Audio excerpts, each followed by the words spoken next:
season break, we are finally back in Russia for the Russian Grand Prix. Now, joining me today is my commentator, the one and only Trigger.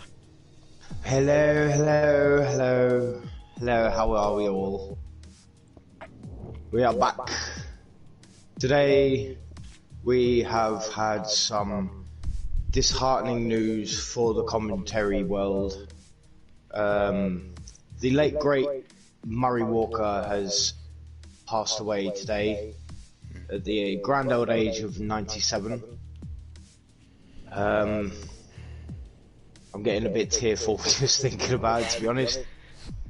I mean, this man I grew up listening to. Listening to him commentating on the Formula One for many, many years. And he made this sport.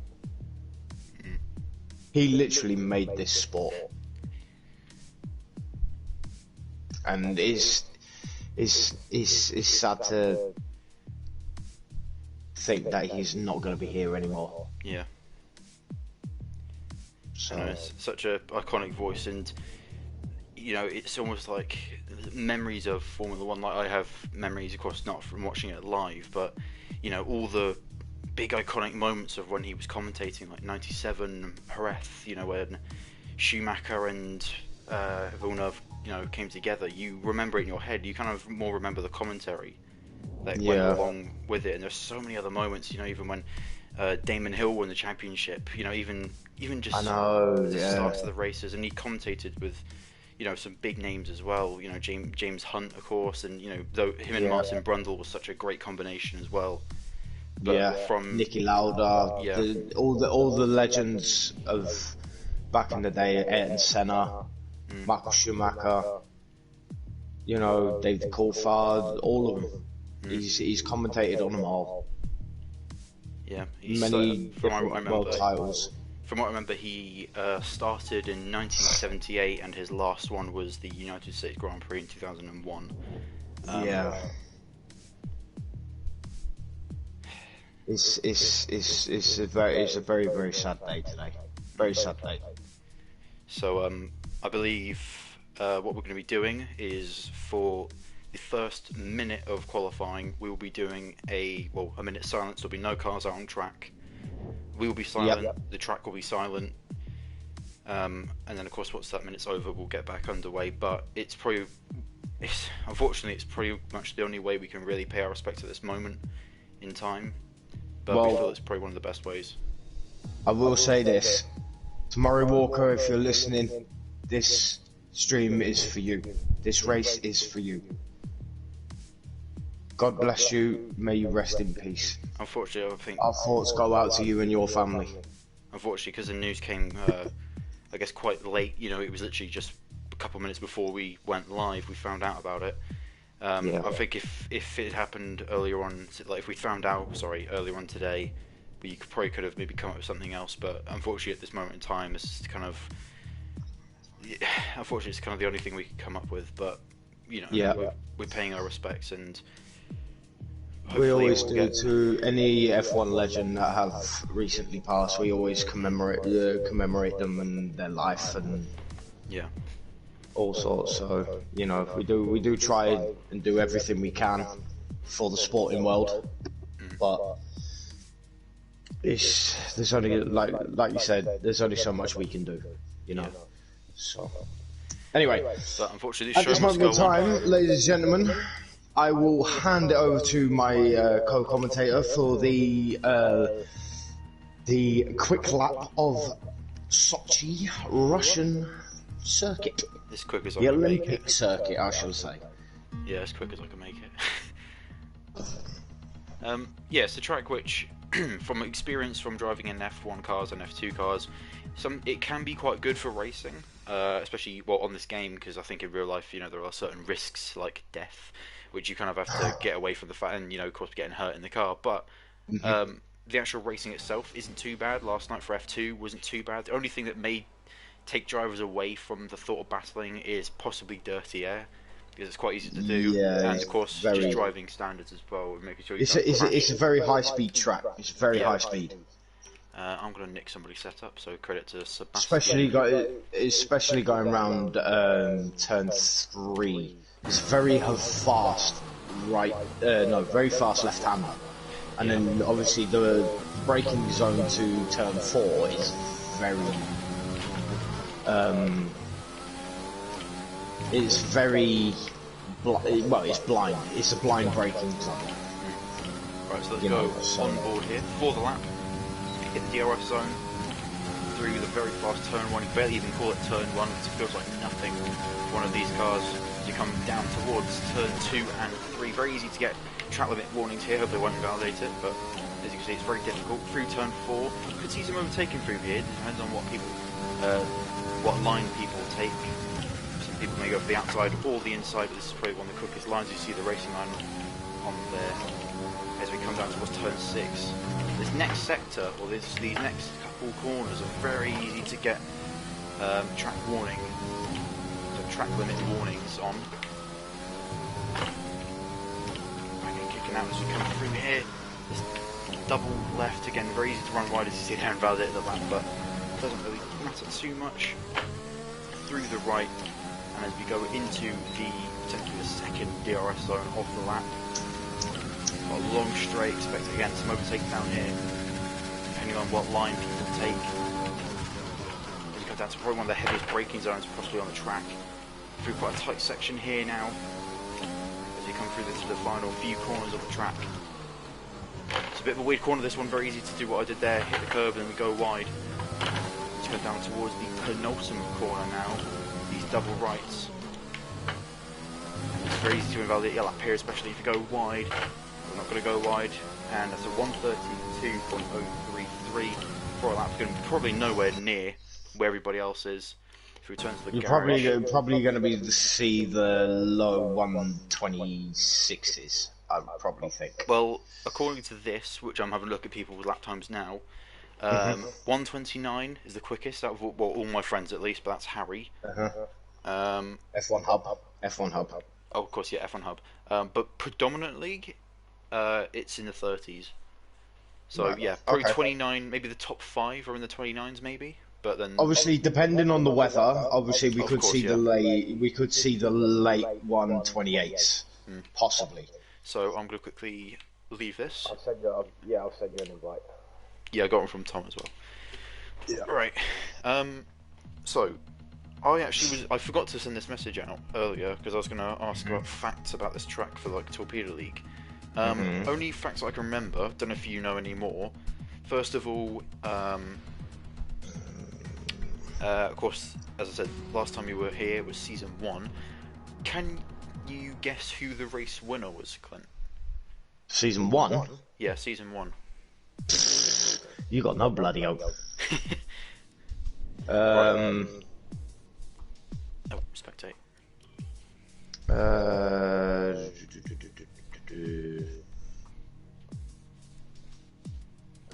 Without cheating. No, I ain't got a clue. Well, season 1 race winner was Kyle. Oh. Fastest lap around the track. That is in race lap, not as in quali. I'll just find it now because It was Colpo with a 144.0 in McLaren season 1. And then, well, I say a fun fact. That's what they called it on the post. But Russia in season 1 was the first ever Torpedo League wet race, although dry tyres were used since it actually wasn't wet enough. So, be interesting to see if something like that happens again. Indeed, we could see another one. But... So there has been some mid-season reviews.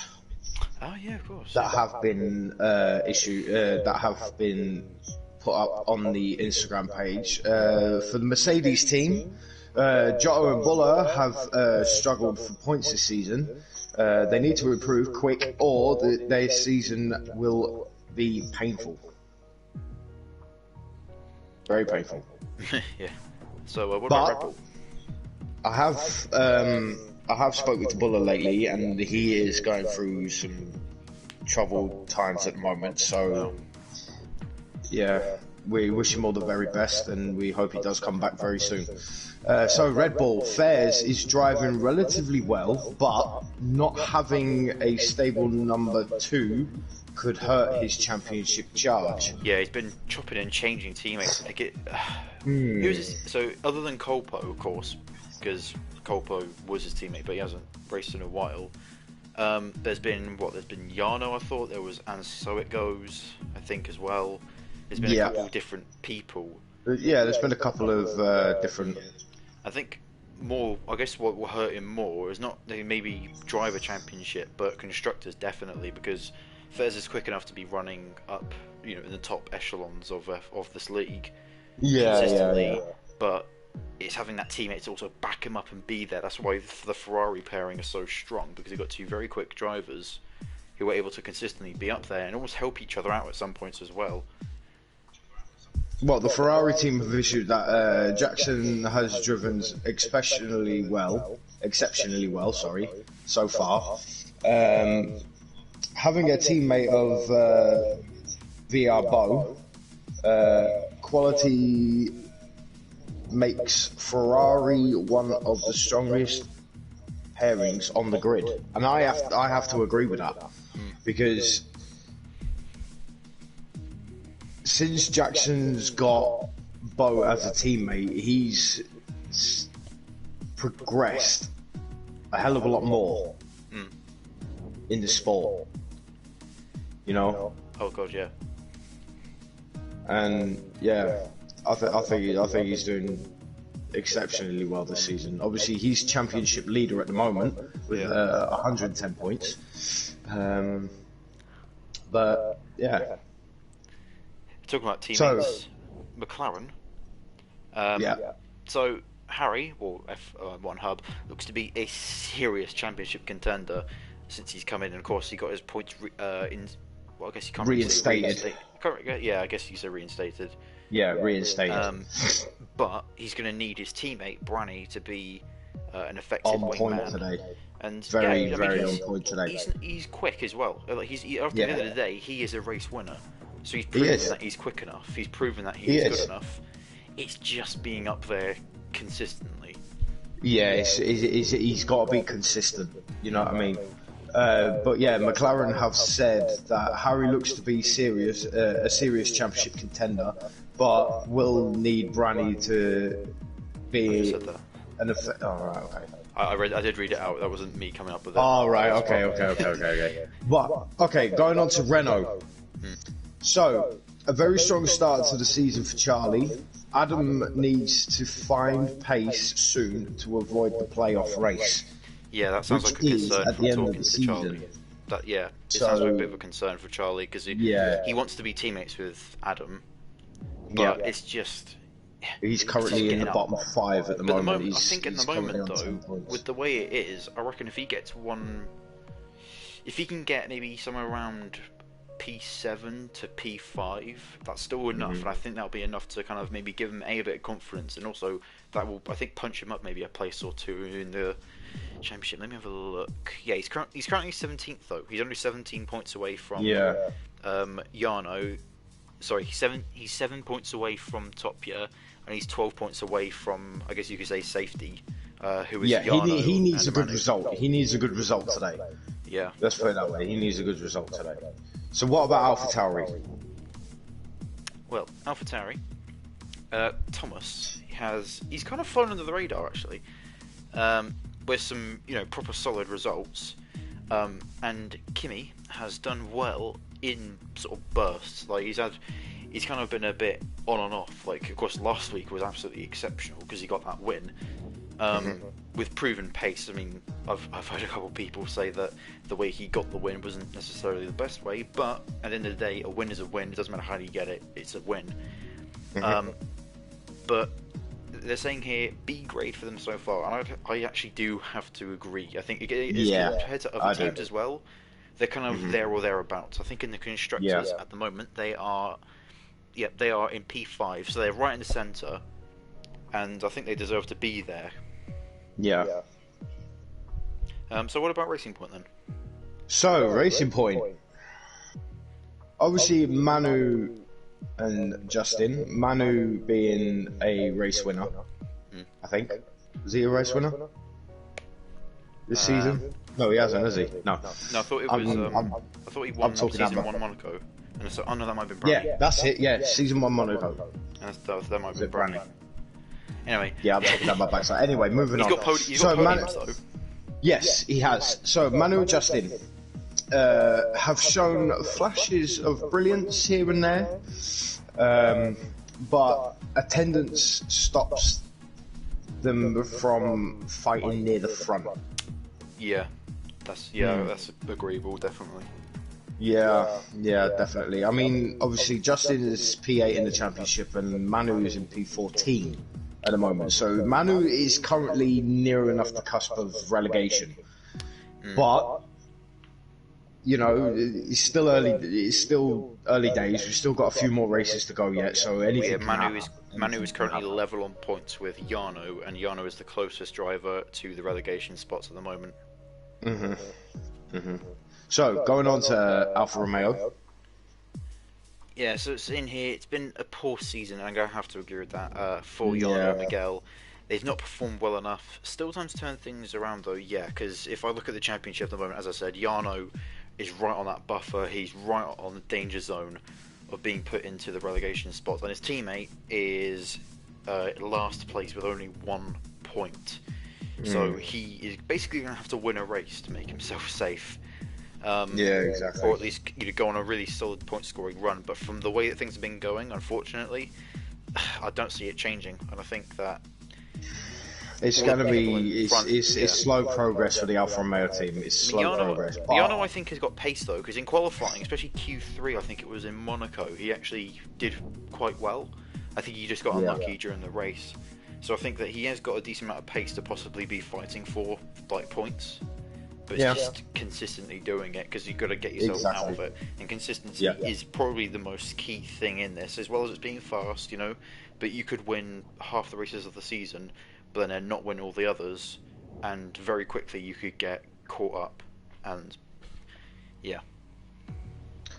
so moving on to the Haas team. Now, it's been a tough season for them so far. The season is a tough one to review because they haven't seen much from both drivers. They look a strong team on paper, though. Yeah, trouble is as well. But there was a lot of controversy around the teammates, weren't there? Yeah. I mean, obviously you got Thopia, but Jerome Muller was also there, but I don't think he's here today. I think Duracell has taken his spot. Oh yeah, I believe he is. Yeah. Well, I mean, more because they haven't really had a consistent team, have they? Because unfortunately, Q-Tip, who was supposed to be in the Haas, I think he got a league ban after the incident between him and Charlie. So in round 1 in Bahrain, I think correct me if I'm wrong. I believe Topia has been here from the start of the season. I think he has, yeah. But yeah, it's just been. I think he's been absent from a couple of races as well. Yeah, because he's down in P16 at the moment in the championship, so he's in the cut-off. Yeah, and then of course Jerome's actually done pretty well again, considering he came in. Well, not from the start of the season. He hasn't been a season starter. He is in 10th in the championship with 26 points, which is pretty strong. Yeah. I think that might just be that consistency. Yeah. But anyway, last but not least, going on to Williams. Yeah, I'm going to come out straight away and say I was an idiot for what I said at the beginning of the season. Right? I need to say this before I say anything else, or before I say the review. Okay. Before the start of the season, Kyle, the admin of Torpedo League, he messaged me at about 2 in the morning asking for some predictions for the season. So I, off the cuff, asked for the drivers, the list of drivers, and from there I came up with what I thought was a good list. It's only probably after literally the first race of the season I realised how wrong I was. Okay, One of the questions was, who do you think will be last in the constructors? Now, I didn't look at Alpha, I didn't look at Mercedes, I went straight for Williams, which was a huge mistake. Because Williams, as I'm sure they would like to gloat right now, are currently P7 in the championship, 2 points off of Renault, who are in 6th, and they are 7 points clear of Haas. So yeah, I will say now I am an idiot. But the review of the season so far, though, it's been a pretty decent start as well. Like it's not exactly 90s Williams pace, but it's still been in pretty good. Like for Omar and Jake, they've proved some doubters wrong. I wonder who they are, but they still need to work hard. Yeah, because it's all very well being chest puffed out, saying I'm in P7 now, but you've got to keep it going for the rest of the season. Now, I will say this. Jake Marsh is probably one to watch today because he is coming off of a race win that he got earlier today in CWR around Belgium in the wet. So if it goes wet, then...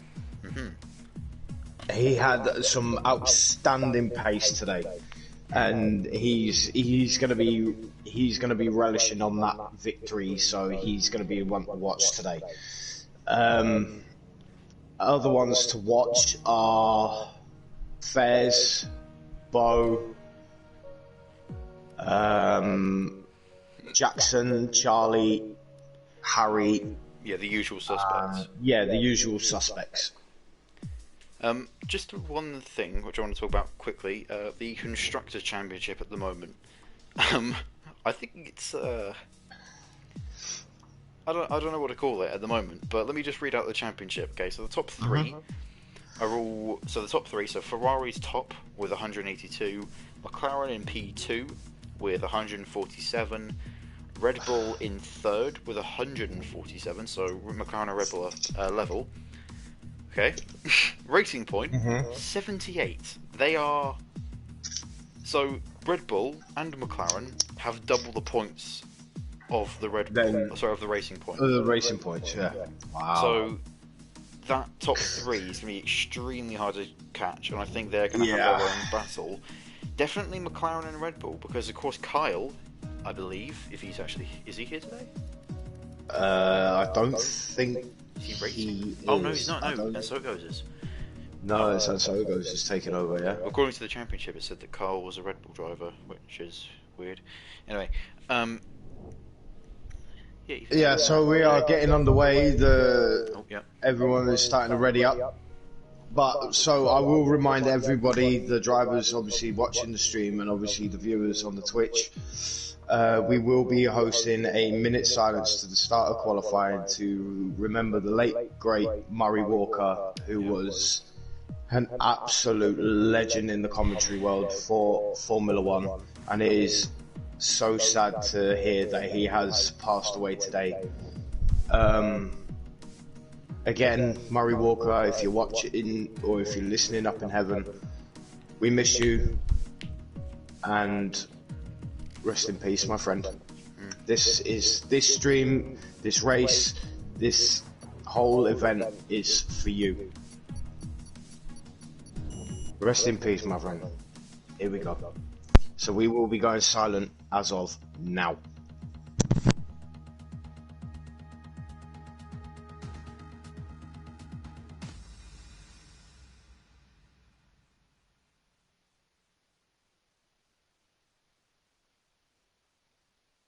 And I will alliterate, there will be no drivers going on circuit.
And we are back again, ladies and gentlemen. That was the minute silence for late great Murray Walker. Rest in peace, my friend.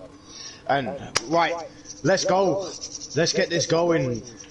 So we hear some drivers making their way out on circuit. Preston will be the first out of his garage, lagging a bit as he was coming out a bit there.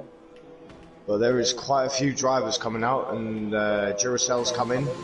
He will be the first on circuit. It looks a bit grey, so I don't know if there's going to be some rain later on in qualifying. Yeah, if there's any drivers currently watching the stream, be really grateful if you could put in the weather for the weekend. Yeah, indeed. Just so we got an idea. Hey has just said good luck to everybody. Who was that? Was that Damus or Charlie? No, that was Charlie. Goes straight on through turn 1. Yeah, he wants to get the quick lap in. Assuming Charlie's the first. Oh, and it's raining. It's raining. Oh crap! It started raining, ladies and gentlemen. So we are going to have a wet qualifying. So Charlie wants to get the first lap in on the soft tyres. Hello, Kyle. He wants to get round this track as quickly as possible. Hence why you see him cutting a lot of the corners. Unless he wants to get back to the pits as quickly as possible, but I'd be surprised. Actually, no, it's pretty light at the moment, so he might be wanting to get one soft lap in. It's pretty light at the moment, so I believe he's gonna. Yeah, you can't cut the corner anytime. I think around now, because otherwise that will probably that might invalidate his next lap. So he's got to be careful. Oh, hey, just said also hello to you wonderful commentators. Hello, hey, good evening. How are you today? Hope you are well. So here we go, Charlie coming around the penultimate corner, now around the final corner to start his first flying lap on the soft tyres. DRS wide open coming down through turn 1. It's a very short distance between the start line and turn 1. Now got turn 2. Coming round to turn 3, very fast left-hander, blind braking zone, now into turn 4, back onto the power, hard late on the brakes, the yellow flags, and I believe the track is now starting to get a bit slippy. Just go on board with Charlie quickly so we can see how bad it is from his point of view, see if I can understeer. Yeah. There is no understeer, a little bit of understeer there. DRS has now been disabled. Rear end came out a little bit, there's a red ball going slowly. Oh, it's Fez, that's not going to do as times that he wants. It's going to be cold. There's a spinner as well, it's Duracell I believe. Yeah it is. But Charlie now coming through the complete sector 2. It's a 107.4 sector 2 at the moment, so it is starting to get really damp. I believe Charlie is going to come into the pits now. The rear end is going all over the place. I haven't seen the requesting pit stop sign come up yet, and I think this lap will definitely be quicker than any inter lap. More than likely. Yeah, he's going to stay out. No, he just needs to put Charlie's staying out. But here we go. The repeat of season 1, ladies and gentlemen, is wet. And he gets. And it's a 138.6. I say a nice lap. Good luck for these conditions. That's Mercedes now. So, of Preston P2. Preston is a P2. Dammers P3. They won't really matter much because not many all was a spinner, and it's Alfa Romeo. This Giotto goes 4th. It was Yano. No, it wasn't. It was Miguel that spun. Jake Marsh goes 5th in the Williams. Now the track is really getting wet now. Getting really damp. P6. Williams of Omar, I think everyone that comes across the line now is probably going to be a lot slower.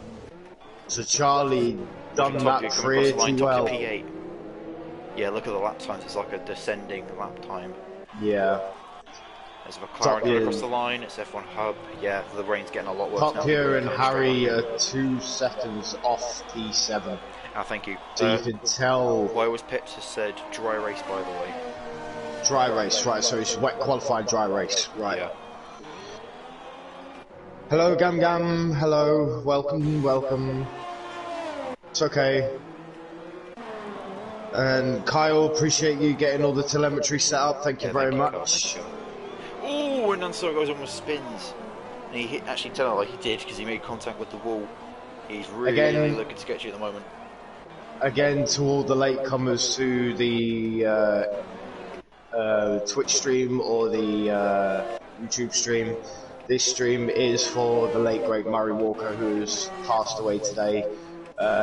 We did host a minute silence for him at the start of qualifying, so and now this whole event is for him. He was a commentator for how many years for F1? 78 to 2001, so what's that, 27 years? Yeah, 27 years. So he was a commentator for Formula 1 for 27 years, and he passed away at aged 97. So we will miss him. Obviously, many of our childhoods, we grew up listening to him on commentary on the TV. But yeah, he will be missed. He will be missed. Well, Pip's out on our lap now, so is Miguel. Many Duracell is coming out onto the intermediate tyres. VR Bowrod, 159.4. I don't know why people still out on these softs. I don't know. Fairs in the pits. And Giotto says Q2 secured. I think that was literally, it was if you got out early in your session, then that was it. I'll be very surprised to see. Oh, and Omar's retired. Yeah, he's perfectly safe. He's perfectly safe. So I'll be very surprised if the intermediate tyres will be quicker than softs. Well, I think the people that, aka Jackson, Justin, Bo, I know they've set a lap on those softs, but if you manage to hook up a good intermediate lap, you never know. I don't know what the well, I guess delta is. I don't know if there's an actual good comparison. I didn't check what the wet time would have been, but you know, you'd maybe like to think there would only be about 10-second difference. Yeah. Let's find out because Tom. And we have Charlie's #1 fan here. Charlie's pole as well. He says, "Effing yes, let's go, Charlie." I'm talking about effing. So Charlie, if you're listening, your #1 fan is here, my friend. Giotto says, "F you, I am the rain god." We haven't seen him out in the rain yet. It's Tom. Oh my god. Oh, he was getting really squiffy going around there. Let's go on board with him quickly, just so we can see what it's like from his point of view, see what the inputs are like. To the I am riding on board with him as we speak. But yes, Blue Onyx Gaming, Charlie is on provisional pole position at the moment for the race. Obviously, we haven't started the race yet. Well, he's perfectly safe to Q2. Oh yeah. The 3 stages to qualify: there's Q1, Q2, and Q3. We are just started Q1, so. Thank you, Giotto. Giotto says the difference between this sort of conditions and a dry condition is 9.5 seconds. Tom clips the wall. Duracell crashed out. Duracell's crashed out. And that is Duracell out of qualifying. And I'm going to quickly go on board with Jackson. I believe it's Jackson. Yeah, nah, so it will spawn his car out. It will spawn his car away before Jackson gets in. Hopefully it doesn't. Come on, get there in time, get in time. I want to see it. Definitely not morbid curiosity. Oh, what the hell? Did he hit the inside wall? More than likely. As Tom comes across the line, he's P8, he's not Jackson back. 144.8. That's not a bad lap on the inters, to be fair. And Giotto says, yeah, 9.5 seconds is the difference between softs and inters at the moment. Right, okay. That was definitely not 9.5 seconds, wow. So Miguel now coming around the final corner to finish his intermediate lap. It's looking decent actually, this could be a top 10. It is! That's P8, 144.3. Oof. I tell you what, if I was Omar, I'd be worried. Look at the gap, it's 1,000th of a second. Oh, Yano's! Oh, you're so lucky! So lucky to not take his wheel off. Yeah, he had a really, really bad spin. Oof. But, and so it goes now.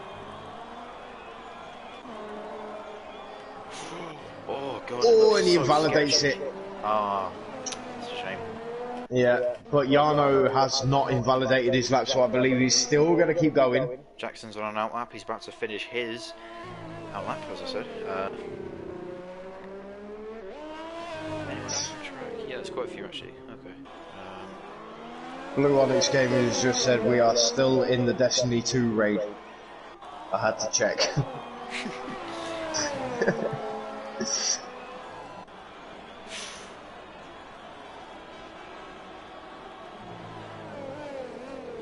We are watching Jackson here gingerly coming through this section here. It's very easy to invalidate. He gets a little bit lit up now.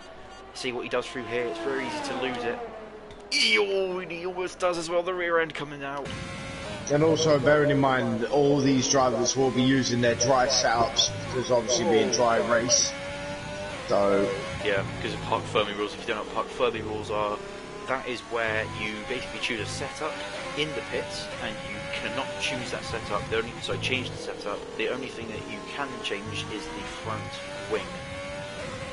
The rest of it is all the same. So even with this wet qualifying, or at least at the moment it's wet, they'll have to go for a dry setup, as that's what they'll have to use for the race. Yeah. So Jackson coming around to complete Sector 2. What will this Sector 2 time be? It feels like Sector 1 is the most lively sector, like watching He the is car go 1.3 seconds off. So all that being smooth through here, that's the way you can get a good lap time, especially in these conditions. Got to not be able to push too hard, but you've got to push enough so that you're able to go quickly. And he's already surpassed what the dry time should be. He should be crossing the line now if he was on the softs, but this has been like a decent lap at the moment. Possibly again, might be able to beat Miguel. No, he doesn't. It's a 1:45.6. It's a PB, but it's only It is a PB. The drivers that are currently in trouble, I believe, are Jarno, Vota, Manu. Well, sorry, and so it goes. And so it goes is on an on a bank lap now. Yeah. Is he Sector 2? Yes, he's just coming to complete Sector 2 now. Yeah. As Jarno's just come out the pits now on Cementers. Oh, hello, Justin crossed the line. He split the two AlphaTauris. He's in P7. Now and so it goes. Alright, Gam. Drive safe. Here we go, coming through. Oh, and so it goes getting the rear end out. Oh, you lucky boy. There's a spinner. It's top gear. Again, he has spun. It's not looking good for the Haas team at the moment. Through the final corner, and he goes P12. And so it goes P12, 1:45.8. And there's a McLaren come up behind him, which is F1 Hub, who's going to start his flying lap now. And Bo is also out on track. Bo also out on track, yeah. His teammate is in front of him, who's a second up at the moment.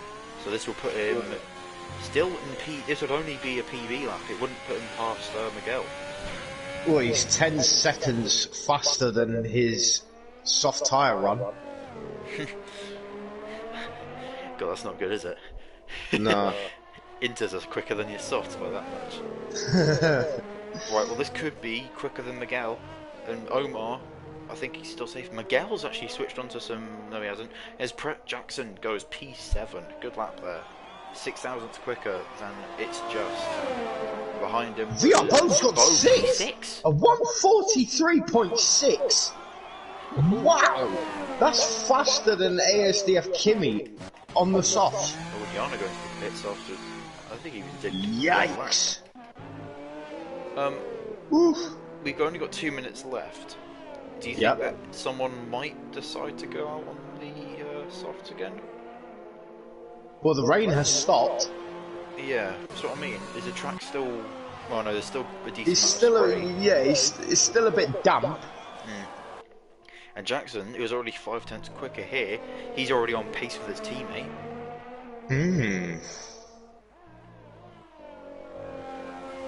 Where will this put him, I wonder? And Giotto, again, if you're listening to the stream, can you... I know you said about it being a dry race. Can you tell us what quali is it? Will it be wet all the way through, or not? Because then that will let us know as well about strategy.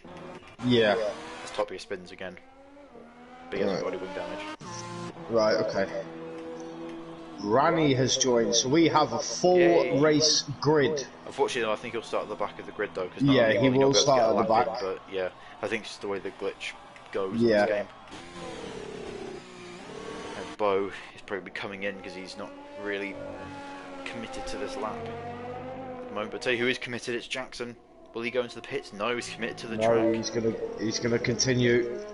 He is running out of fuel though. It's looking good so far. This may be better than his teammate. And it is! It is! It's a 1:43.1. Great lap for Jackson. Good lap there. Good lap there. Quicker than his teammate. It is. Indeed. No. Oh wow! Bunch of people coming out of the pits. And guess what tyres they're on? They're on the softs. They will have enough time for one. Oh no, I don't know if they will actually. No, they won't. They're gonna have to cut literally every corner. Facts. Oh, DRS has been enabled. Yeah, as well. I'm on it. I'm on it, Kyle. I'm on it, mate. I've got to send Preston an invite, just a spare one, just in case. Nice. And there's a spinner. There's a Williams that's spun, I think, or there's a Williams that's just noticed it's just slowed down. There's a lot of drivers going slowly. Dammers, I believe that's Jackson and Bo. There we go. Yeah, Jackson and Bo. There's a lot of drivers going slowly, but they almost look like they're in AI mode or something. Yeah. Whether they drive it. Actually, 5 place grid penalty for Miguel. Oh no! It's just come up on the screen. 5 place grid penalty for Miguel. What was it for block? What was it for blocking? Hang on, I will check race directory. Let me check. So grid penalty doesn't say, just says grid penalty. Oh, I believe Voter and Torpedo got into an accident. Oh, hello. They were both off almost at the same place, so either that's a big coincidence or something happened, because there's no wing damage for Torpedo, but there is definitely for Voter. And so it goes. And so it goes. Yeah. I need to call them and so it goes. I need to snap on my, or put on my commentating cap. There's been no reaction from Voter, so either there's been no reaction from and so it goes. Yeah. So I don't think maybe there wasn't. But Charlie has made it round. He is on a lap.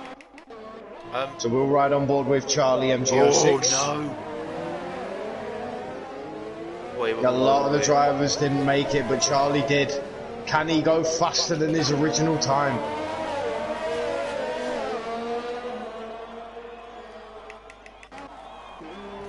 Oh no, he's lost it! Oh!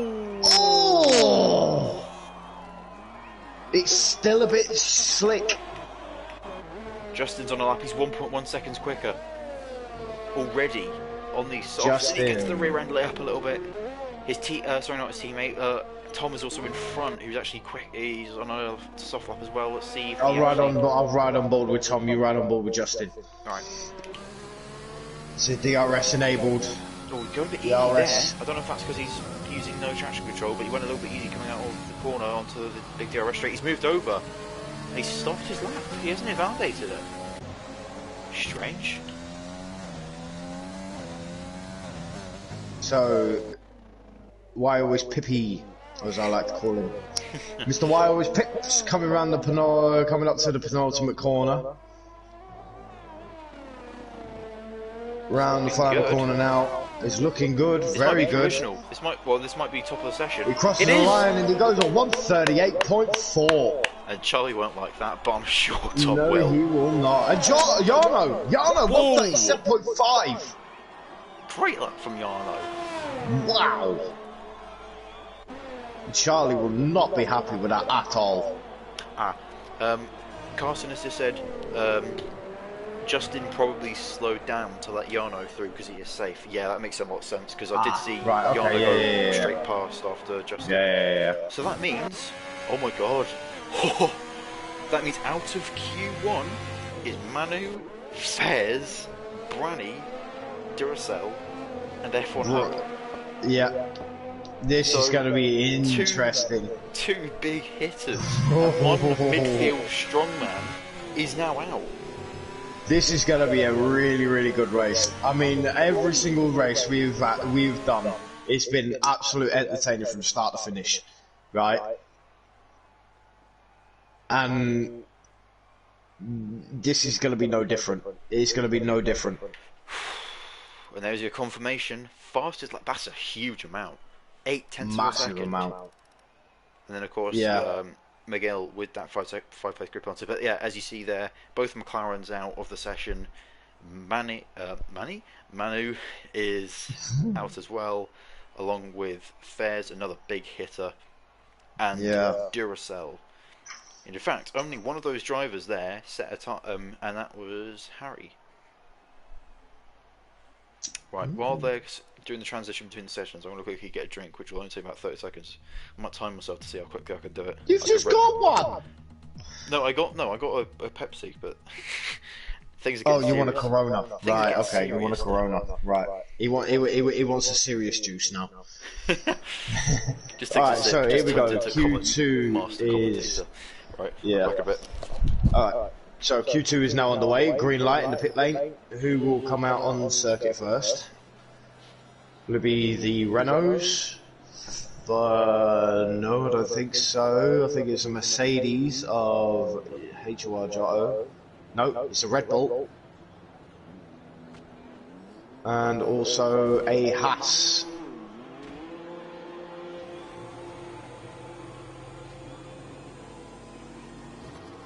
HOR Giotto has left the session. I will send him another invite.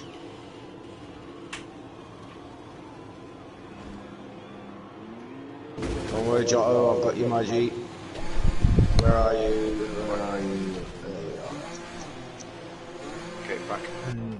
Giotto lagged out, so I've just sent him another invite. Okay, cheers. So, there's a train of cars coming out. Look at this. You've got a Renault, Mercedes, Ferrari, AlphaTauri, and another Ferrari. Wow, a lot of drivers out on circuit. Torpedo, though, currently the only driver who is, well, sorry, let me rephrase that. He is the driver who is ahead of everybody else at the moment. Yep. Just gonna set up the telemetry. Fitted. Oh, bows on mediums. Which I think says a lot about possibly Q3, because if it's wet, then... Oh, no. So we're going to see the pace of the mediums to the softs now. Yeah, usually Giotto is someone that goes onto the mediums, but he's currently in the pits. Oh yeah, he's like down there, idiot. I need to... I sent him another invite, just in case. I need to... So... before I speak. Doppia coming around the final few corners now to start his first lap of Q2.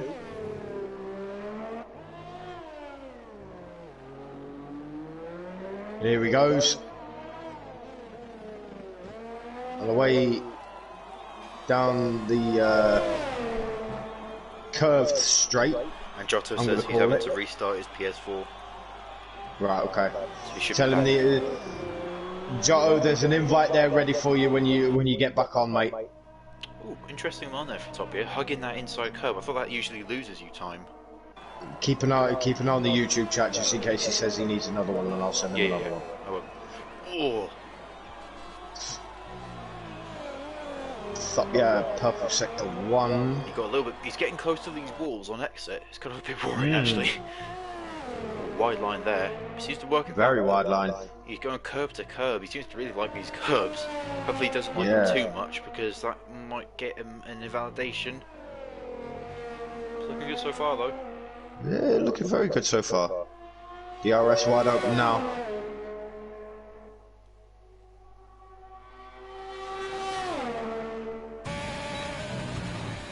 Late on the brakes. He's looking a very good lap.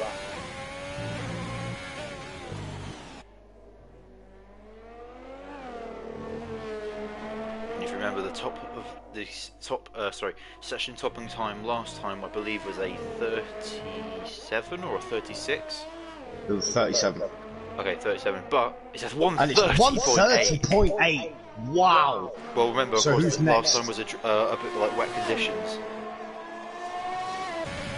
It's Charlie does a 131.1. Now there's a Williams of Omar, I believe that is. Yes, it is. He goes 131.7. Where's the details? Leader, that's the one. Okay. Who's that? That is an Alfa Romeo who's not coming in. There's Dammers though. back around the final corner now. See where he measures up to his teammate. It's P3, 131.1. Ooh, he's only 3 that's thousandths close. Off. He's only 3 thousandths Preston off. Brennan, 130.4. Watch everyone else though. That's a 132. Tom goes P3, and his teammate Kimmy coming across the line now, P6. Wow. Dan's cutting a lot of track now to get back in time. That's Preston Williams Brennan. Of Jake taking a bit of a wide line there, so he will probably be slow. He might actually come in on this lap because it looked like he may have messed it up. And he's not going to come in. He's going to finish this lap at the moment. And Jake, is he going to go quicker than his teammate? We'll find out. And he does. He goes P3. Wow. Really good lap. Good luck there for Jake Marsh. Oh, there's a crusher. There's a crusher. It's Preston. No, he's not. He's just letting drivers through. No, he's just slowing down. He's letting drivers through. And there's a Red Bull now. Voter. And so it goes. Yep. Oh, and so it goes. No. Surprisingly, because usually when you see a Red Bull in Q2, you'd expect it to be Fairs, but rolls it reverse this time. Indeed. And behind him is and also so it goes. The racing crossing point, the line. Justin. He goes P7. Good stuff there. Justin, who's completed his outlap. There's a Haas who's gone into the pits now. There was also a Renault, I believe, that spun. Yeah. And it was Charlie. Charlie going into the pits though. Lots of drivers coming into the pits now. Is the Ferrari of, is that Jackson or is it Bobo? Gets really, really tail happy there between the chicanes and is, oh god, Jackson has to avoid his teammate there, and we won't be happy with that because that's hindered his lap. Will he go quicker? Looks like he will. It's P7. He's not going to be happy with that though because he had to deal with traffic. I think there will be some incident reports going in as we speak. Justin on a lap now, he's in a lot of traffic at the moment. Hopefully it won't hinder him too much. Yeah, it was a massive corner cut there. Well, I was looking at the turn in, it looked like the rear was really loose. Yeah. Like he had a lot of front wing almost, and like he turned in and the rear kind of just stepped out. Yeah. Carson saying a good time for Q3 is a mid 29. So luckily Justin doesn't have that issue at the moment. This doesn't look a pole lap, but it's certainly look a quick one. I know it was purple in that second sector, but you can't sometimes. This is first time lap, so it will show up purple. I think it'd be a hell of a lap if he did get to be on pole, especially considering to get someone like Preston. Yeah. Let's see where Justin could go. Maybe a top 5 lap if he he's not. Ooh, so top 10 is 131.3. 5 thousandths off. He's safe at the moment. There's still 3 drivers and 2 of them are currently. Giotto is on a lap. Yeah, both of them just started. Both Giotto and Miguel. It's good to see. He's invalidated it. Yeah. He's still a bit laggy at the moment, but Miguel is also a bit laggy. That's the sort of line you need. That I don't know what Topia was doing with his. Again, maybe I'm wrong. Maybe that's the line to take. But I think the one that Miguel was taking there is probably the natural line where you kind of go out wide and you kind of come back in. Yeah. So that I usually take that line. Yeah, it's just nice because it sets you up quite nicely as well. Yeah. For, and you gain a hell of a lot of time as well because you're carrying a lot of speed going into that corner. Yeah. So, yeah. Sorry if people can hear rustling in the background. Obviously, I'm just currently munching on some Snickers bars. Nice. It's not a promotion, so don't worry about it. Yeah, figure your spot Oh, and Miguel goes really deep. It's like a NASCAR. Right. Welcome to the Torpedo Snickers. Welcome to the Torpedo League stream, brought to you by Snickers. Get some nuts. I love that. That was brilliant. Oh, Miguel goes top 10. P10. Carson saying the quickest line is to hug the inside curb through the fast left-hander. Have to try that. Just do a bit of research. I'll do that. No one's actually on a lap other than Miguel. Dammers is on an outlap. Bo just started one, Omar just started one. There's a couple of us I think that are about to start one. But I assume within the next 2 minutes maybe. Might start to see a couple more drivers come out because they. Yeah. Well, definitely Giotto, definitely Jarno, so that they're able to get out. In fact, Jarno is on an hour.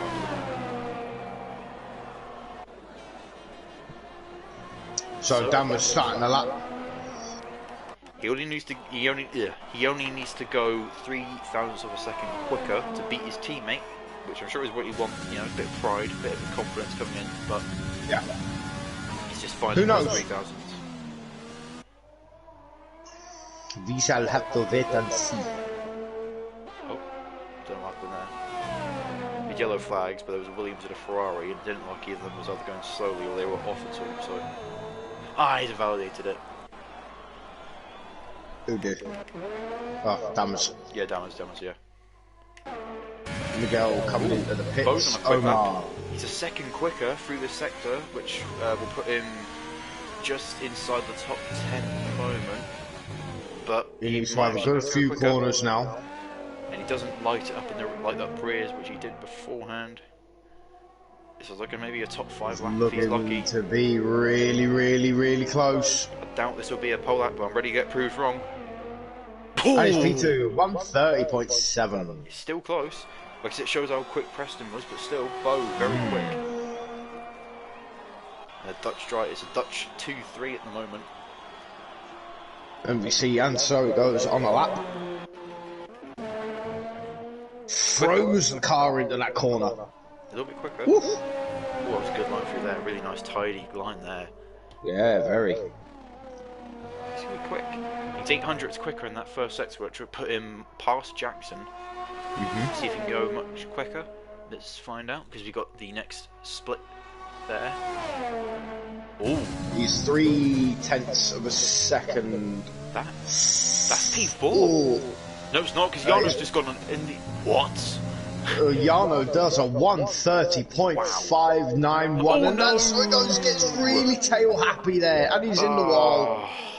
Oh, he's going to be fuming with that. But he still goes, he's still going. I reckon he's going to do another lap because he hasn't got any wing damage, so that's good. Depends how much ERS he's got as well. Oh, rear end run. He's still got about 60% ERS left, so. That's enough, yeah, that's enough. But Jarno, where did that come from? Is Jarno going to be a bit of a dark horse in this? I reckon so. And Giotto on another lap. Hopefully he doesn't invalidate this one. I think even if he just sets one lap, he should. And he does again. He goes really wide on exit. I think he. It's difficult because I would sound like probably a bit of a brainlet and just say take it easy, you'll be fine. Because I think he's naturally got a decent amount of pace. But you can't with this because even if he doesn't put, I mean, look at that. The top 12 are all covered by under a second. That's how competitive it is. So I don't think it's as easy as just putting a lap in. You've got to push. Yeah, you have to. And I don't think it helps Giotto with the lag as well, to be honest. But, you know... He's got plenty of clean air as well, so and he's going to the pits. Yeah. He might have validated his next lap as well, possibly, or he's just going to go out for a fresh set, just to get himself in. Unfortunately, that means he'll struggle in Q3, but at least he'll be a Preston Brennan has retired, he's done enough. Let's check in on Voter. Voter is a little bit over, showing here 48 thousandths of a second over. He has not gone into the... Yes, he is. Completely missed the pit lane there, but... Yeah. So now the drivers are coming out for another outlap, so why Charlie here. Charlie looking to go quicker. Gone purple. He's a 10th up. He's a second. Yeah, He's a 10th, he is a 10th up. So that'll put him P5 for the moment. Yeah. But there's a very strong chance that he could go quicker. There's also a very strong chance that he could invalidate. I must say, this has probably got to be my favourite circuit to drive on. I absolutely love this track.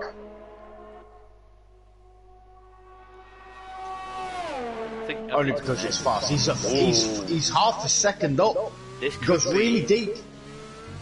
This could be a pole lap if he keeps it together here. All he's got to do is gain about another 10th, and he'll be able to overthrow Preston, who's been ruling the session. since he put that lap in. I reckon he's lost a couple of tenths though. I reckon could be on for a provisional pole here. No, and it's only P3. He did lose a couple. He did lose a tenth in that final sector. Giotto's currently on an outlap. I think he might just be able to make it round. If he cuts the corners, yeah. Only hope is that we have a bit of a timing glitch, and they've actually got plenty of time.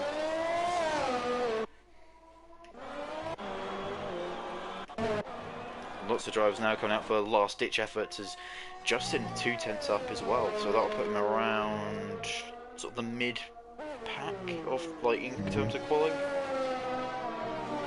There's yellow flags, it's a slow Renault pulling over to let 2 drivers through.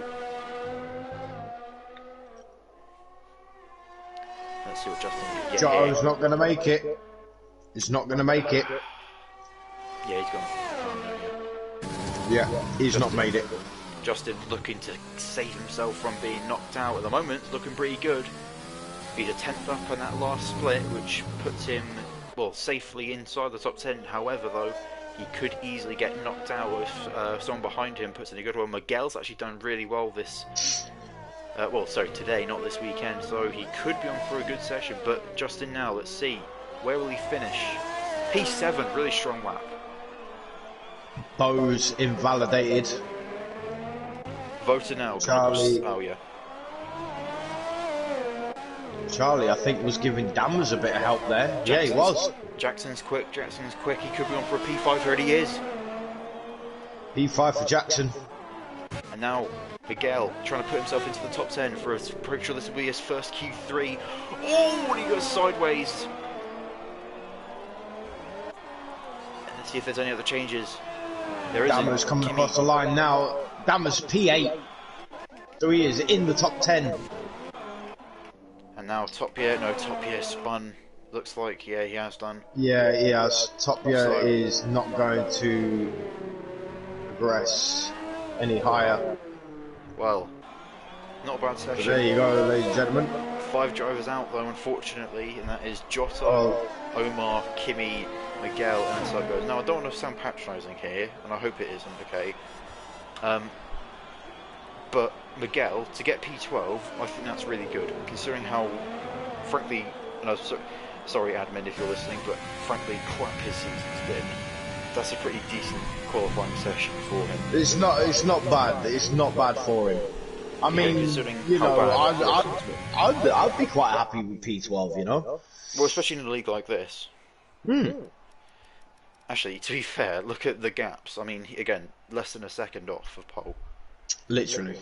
So, Omar's left. He might need an invite back. Alright, okay. But yeah, that's your top 5. Being Giotto, Omar, invite in a minute. Kimi, back in the session. Miguel, and so it goes.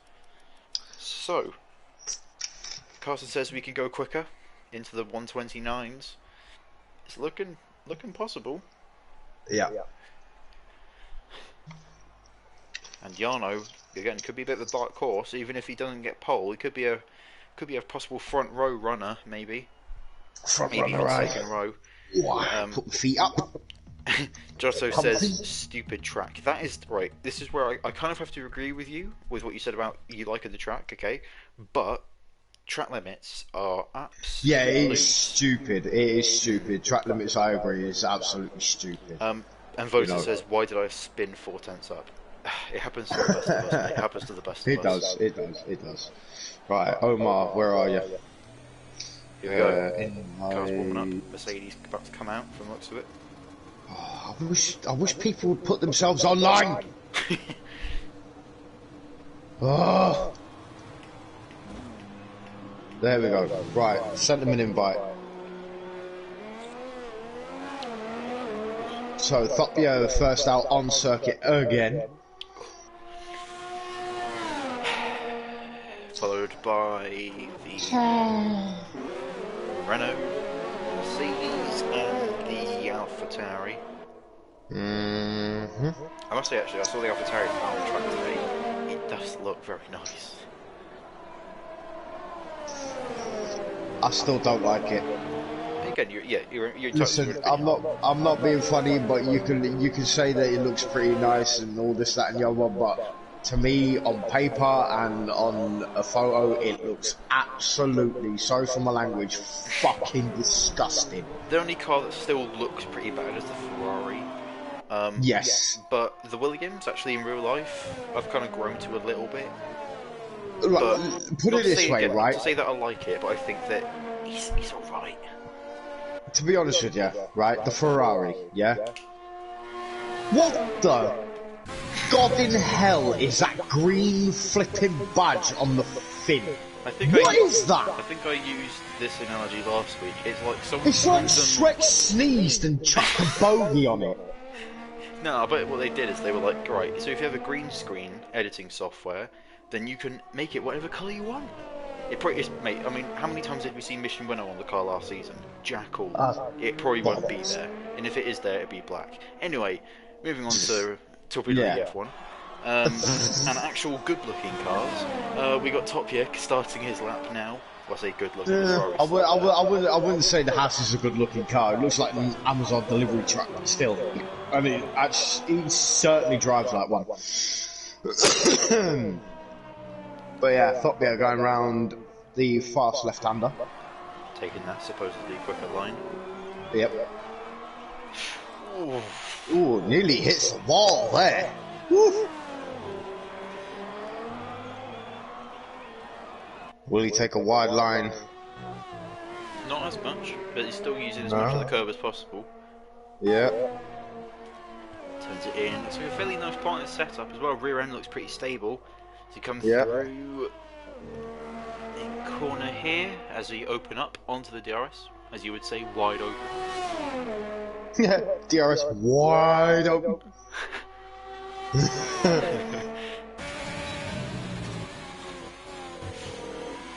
Very easy to lock up into there for any of the non-ABS users. Yeah.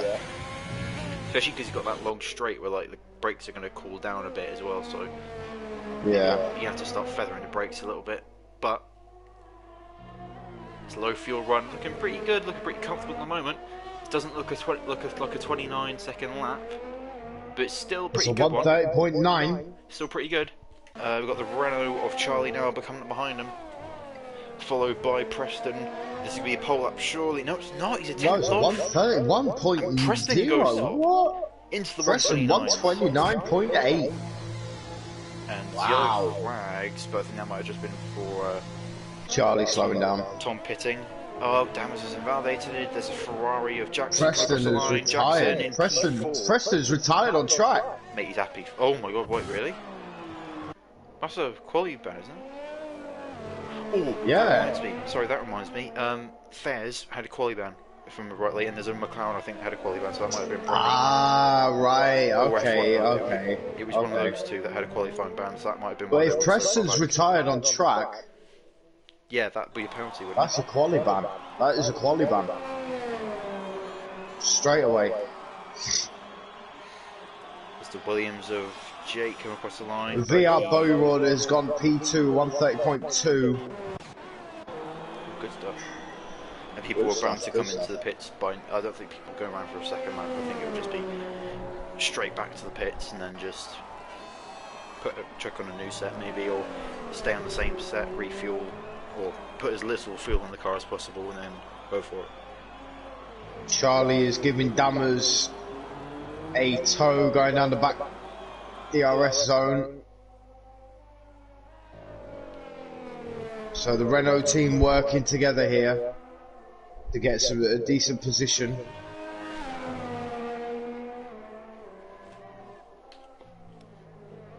Very smooth going through there, the Dammers. Again, nice and smooth on the power. And there we go, across the line, and he's just behind his teammate, only by a 10th. Ooh, okay. Oh, hello. It's Justin. Justin got P4. 130.937. He's in the pits now. Mr. Jake Marsh. Jarno is in front of Jake Marsh, but he's gone into the pits. He's gone in the pits. Jake has been invalidated. through the final corner now. Looking like a good lap, actually. Could be a top 5. It is his P3. Top 3. P3. Great stuff. 130.7. Great lap there for Jake Marsh. No one is going to be touching Preston's time at the moment. Trouble is, I think all the people that would, and this is not to discredit the others, all the people that could have got that close are out, because of course you had F1 Hub, you had Fairs. The only people I think, if you go off of previous, oh god. I think Preston lagged out then, right? Then surely it would have said he would have left first. Feed retired. Yeah, fair point. Just bear with me a minute. Yeah, Gam, remember, 2 cartons, not fucking 6.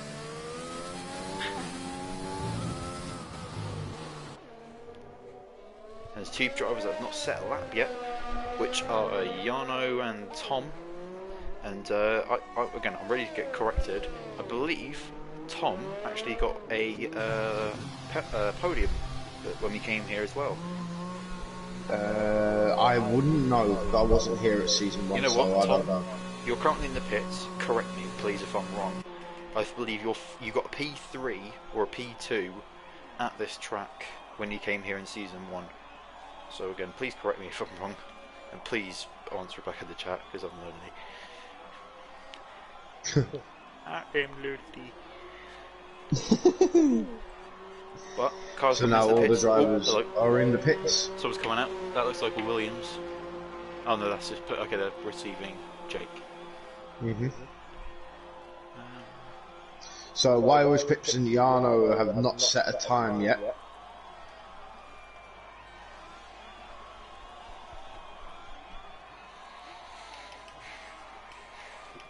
This is the boring bit, just waiting. While we're here, you know what it's time for? Predictions, quickly. Top 3 maybe, or like even just a front row. Bo, Preston, Jake. Oh, alright. So, the current top 3. Yeah. But I'm gonna say Preston. Yeah, I'm gonna throw out. I'll throw out a limp. Preston, Charlie, Jackson. With Jarno possibly P4. Okay. No, Gam. 2, not 6. I will slap your bare ass. I'm telling you.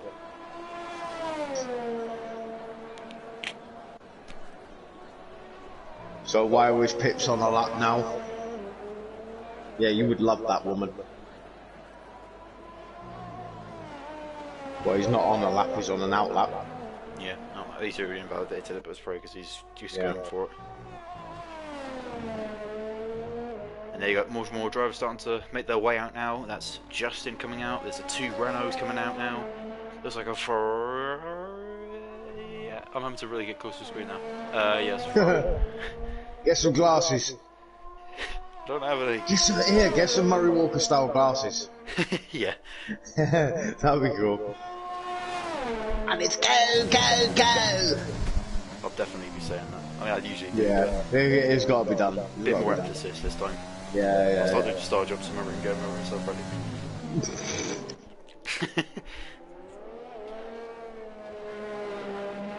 Try to commentate in like a different voice or something like James Huntsell. So, coming through the final corner now. Oh my god. So Wales Pips now starting his first and only time lap. He might get a second one in if he's put enough fuel in. Thopia coming out on circuit as well. And he's going to get out of the way. Yep.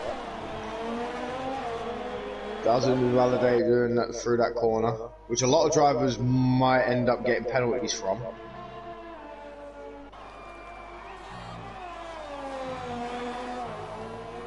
Ooh, gets the rear end a bit squiffy there.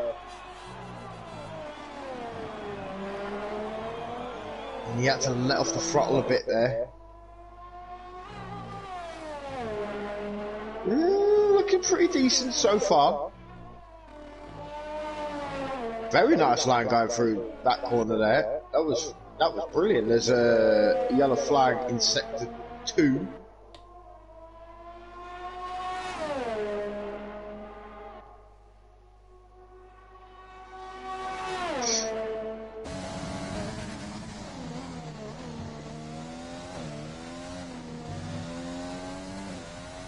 Looking very good.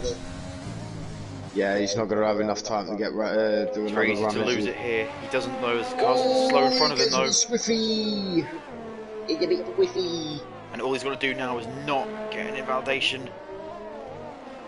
Ooh, does he go wide? Does he go inside? No, he doesn't. He gets P3 though. P3! 130.6. Great lap there for Wild's Pips. But is that enough? No, he shut off his ERS. He's going to pull over as well. Well, next driver behind him is Justin. Justin a 10th up already, which will be P5 for the moment. Yep. So let's see what he can get across the line. He looks fine through there. Didn't look like it. There was any discomfort. Looked a bit wide though, to be honest. But I've just been his line, and he goes through the final corner now. P5. And it is P5. So who's next? It is Williams of the Renault Cavalry now. Starting to arrive. Dammer's coming across the line. Let's see what he can get here. It's P6. It's P6. Wow. His teammate Charlie. What about Charlie? Coming across the line now. P3. P3. Great lap there for Charlie. And now Bo looking to protect his P2. This is a pole lap. This is a pole lap. It is definitely a pole lap here. He's gone really wide and he's still got pole. A 129.8. Oh, you know what? I hope he doesn't get that. Lucky. No, I think he'll be lucky if he doesn't get that removed. As Jackson goes P3. He used the track limits. Jake P6. Yarno P3. Get in. Good lap there for Yarno. It's Torpedo now coming across the line. This is a quick lap as well. It's P6. P6. And that is not that because okay no. Yeah, I hope Bo doesn't get it removed because he used a hell of a lot of the track there. As in, I think he may have just decided instead of me losing time and going trying to put it back on track, he might just go straight on because I think if he came back on track that might have been invalidated. But anyway, we'll find out after. I'm assuming. I mean, the worst thing they could do is probably take away his points. That's all they could do. But Bo topping the session with an exhilarating lap. I can't wait to see that on the Instagram posts when they do release it. Preston in P2, Yarno with an incredible lap. I said something about him being fourth. I'm glad he proved me wrong there. Jackson in P4, Charlie P5, Top your P6, Tom P7, P8 for Jake, P9 for Justin, and P10 for Dammers. But it could all change in the race. And again, a great stat. But I say stat, a great sort of number is that whole top 10 were covered by under a second. This is going to be really close racing, this. Right then, Scotty boy. I will give the rundown during the formation lap. You, my friend, get your lungs ready for the start. Me, me, me, me, me, me, me, me, me. La, la, la, la, la, la, la. And then just down about 6 Red Bulls, and then a couple of speed tablets. Well, hopefully I won't need to, have that because I think the racing itself will be. Hopefully, the qualifying session isn't the most exhilarating part of the whole weekend. And drivers are starting to ready up now. Yep. Strategies are all complete. We'll see what they are. Imagine it'll be soft to medium, possibly. Maybe medium to hard, depending on what the cars are like, and also depending on what the safety cars are like as well. So I imagine a lot of people will be starting on the soft just to maybe counteract that sort of the strategy. Yeah, a lot of soft. Actually, almost everyone is. I could see only maybe 3. Preston's still not in the session at the moment. Oh, so it's this AI on P2. And yeah, just to quickly say before we do the grid rundown, 3 drivers on the medium tyre. It's F1 Hub, Duracell, and Fairs. As you see there, soft to medium, soft to hard. For some reason, people are pitting earlier for the hards, which doesn't make sense because you really want to maximise the softs. But anyway, I will hand it over to Finn, or Trigger, to do the grid rundown. Okay, ladies and gentlemen, we are going on this formation lap for the Russian Grand Prix. Live from Sochi, and it is VR Bowroll on pole position. Preston Brennan's AI in P2.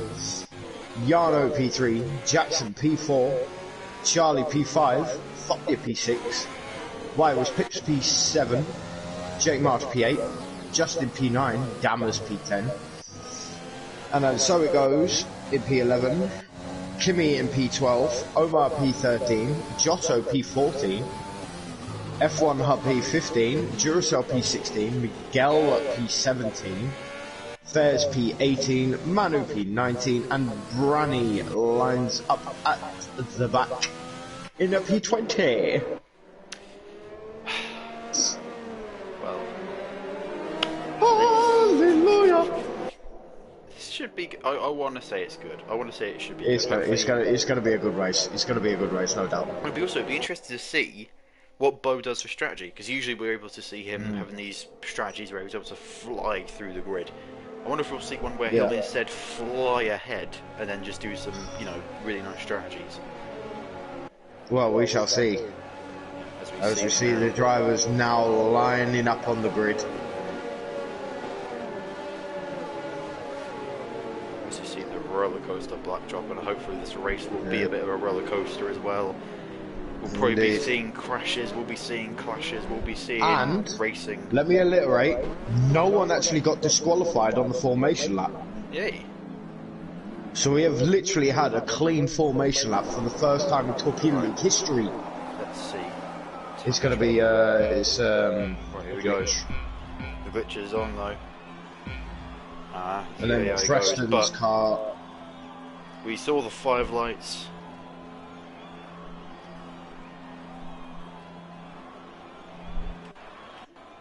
As the revs are going to start going up now, here we go. And in the words of Murray Walker, it's go, go, go. There's a drive-through penalty for Giotto. Oh no. As he goes running down. Foppia's got an almighty start. Oh, there's a crash at the back. Oh, and there's huge carnage. Crash at the back. And yeah, it looked like Omar got put into the wall by a Racing Point. It's it's only a VSC. Virtual safety collisions. Car, really? There's so many penalties for collisions. Look, there's 5 of them. Oh my god. Now there's 6 of them. Ooh. And ASDF Kimmy has come off worse there. But and so it goes, has got really bad front wing damage on the left-hand side. Oh, and Omar's not going to be happy with that. He got taken out, not even down towards turn 1, not even making the first corner. I know you already got taken out. He is going to be... A lot of drivers are going to be coming into the pit lane, I believe. Yeah, lots of people with damage. Wing change. Especially the people that have got the penalties. No, actually, no, it doesn't look like anyone. Okay, there's a Red Bull. And so it goes, it has wing damage. F1 Hub doesn't... No, not a lot of people have wing damage except Duracell does. And so it goes, it's got 10 seconds. Ooh. So he's had 2 collisions somewhere. I'm sure we'll be going green within the next few seconds. Indeed. So they look like they're back up to speed. Oh, no, I think they are. I think it is green flags, but for some reason yellow. Yeah, it's just yellow. Great job, Codemasters. Jake Marsh is left. I think this is. Oh no! It looked like someone. I'll get you, Jake. I'll get you, Jake. Don't worry. I've got you. Oh, there's all these stupid yellow flags as people are getting penalties now for the yellow flag as well. Yep. And Modu says race ban for that Racing Point. Disgusting. Ooh. Okay, I'm gonna have to maybe watch the stream back. It did look a bit dodgy. But Yarno's sitting pretty in P2 at the moment because Preston's AI is Not in this race, unfortunately. But Yano now, a very comfortable P2. This could be really good for not only AlphaTauri, but just him in Alfa general. Romeo. Get it right. I should be saying it the other way around. It should be really good for him, but also good for Alfa Romeo. Yeah. So at the moment the grid rundown looks like this. So we have Bo in P1, Yano P2, Charlie P3, Jackson P4, Irish Pitch P5, Fupia P6, Damos P7, Justin P8, Harry jumps up to P9. Wow. A great start there for Harry.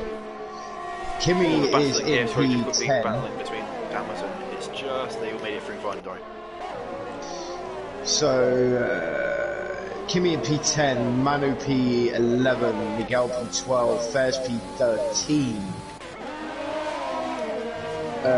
Branny P14, Jake March's AI P15, Giotto P16 is AI, and so it goes P17, and Duracell P18. Right, do you have to interject now because we've got Yano who's got DRS, he's going to look for the lead. No, he's not close enough.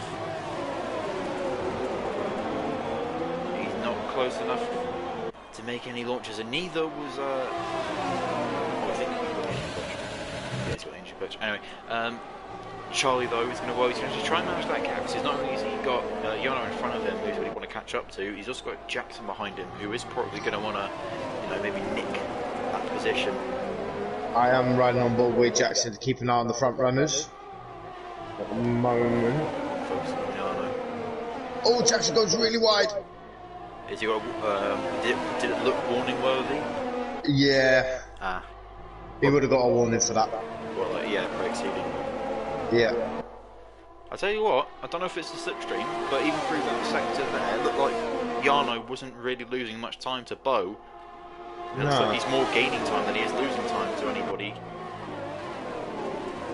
It's good so far, lots of locking up there. As he comes filing through, looks like a train the way that they keep Charlie gets his rear end a bit loose. Ooh, there were some black lines there from Bo. Yeah, Bo's using up as much of his tyres as possible at the moment. The gap, I think Yano has a good chance of possibly overtaking Bo as he goes down towards turn. And so we go, 3 seconds. Yeah.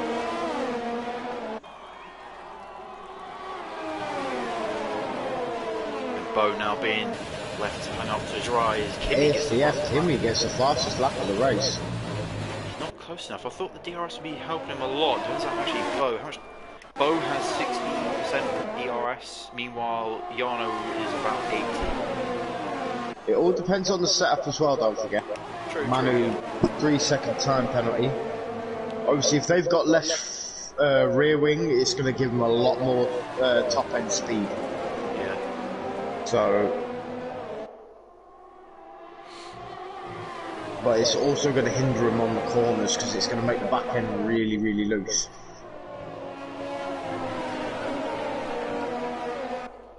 Like it is for Charlie at the moment.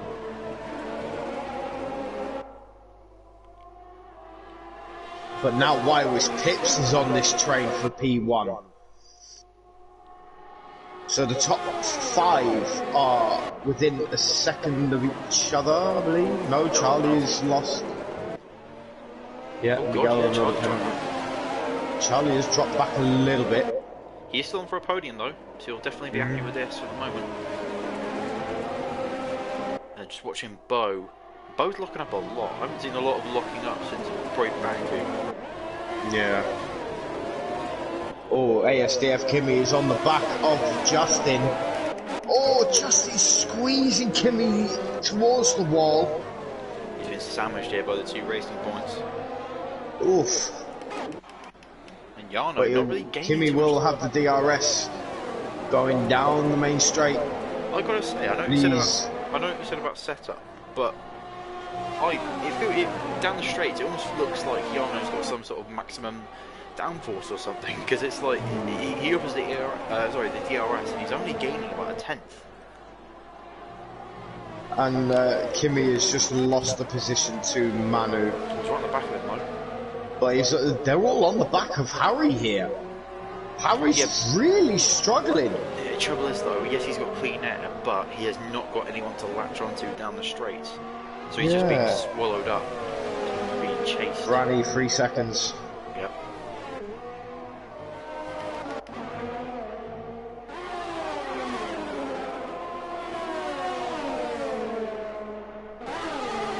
Oh, Jake Martin's rejoined again. He is down in P14 at the moment. Voters and so goes in the pit to get picked for some hards. I wonder if he's serving a penalty, maybe getting penalties out of the way now. Which isn't a smart idea because he hasn't been lapped yet. More than likely. My hearts. Oh, there's yellow flags, there's a spinner, and it is Manu.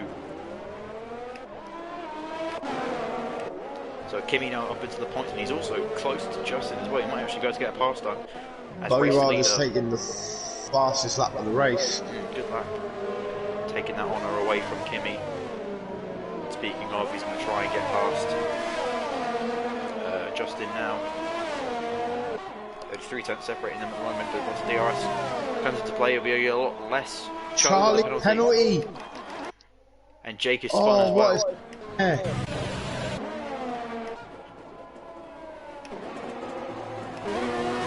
Oh, this bloody timing glitch thing. But Jake has fallen back. Sorry, Charlie has fallen back from Jarno by quite a dramatic amount, actually. And if these two start battling, then that's going to be great for Tom, because Tom can then close up and we can have a nice 3-way battle for a podium.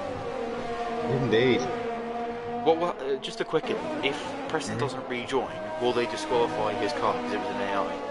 Yes. Okay.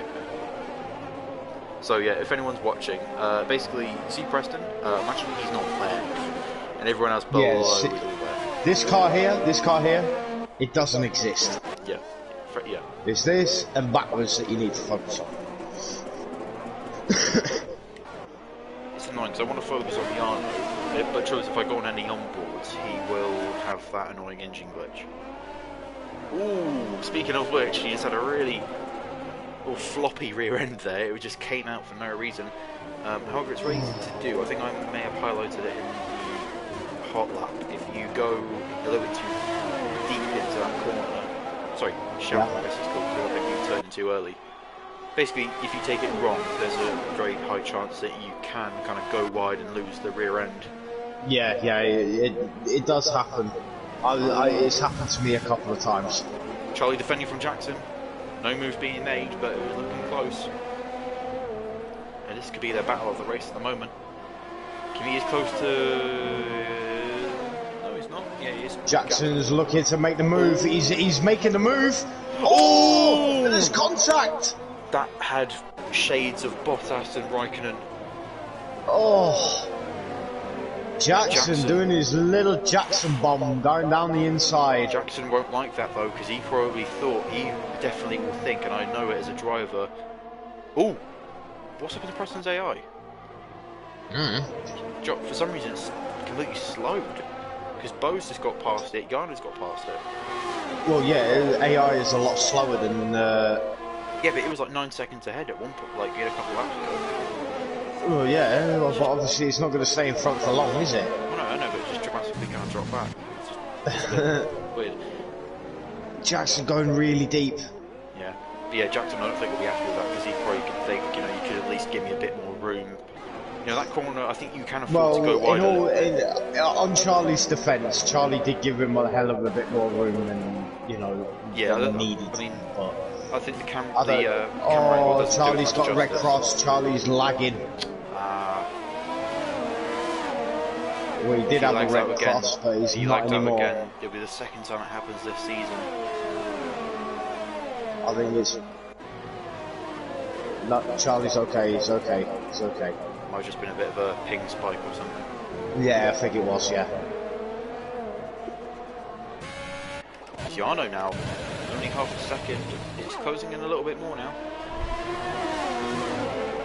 And Adam Ghost Fired Up, who's been a guest commentator before. He used to be in F2 races, I believe, for F1, but he does a couple other bits of league racing. He's just said that move was reckless from Jackson. Yeah. I don't know, because it looked like he was alongside. Again, maybe my camera angle doesn't do justice. I'm sure we'll see a replay. It might be investigated. It might be investigated after the race.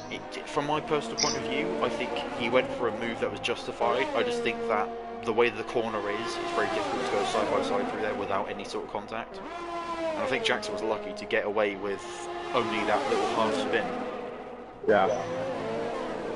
But Jackson closing the gap now. Yano is getting a lot closer now. He's gained by about a tenth and a half. And Bo keeps locking up.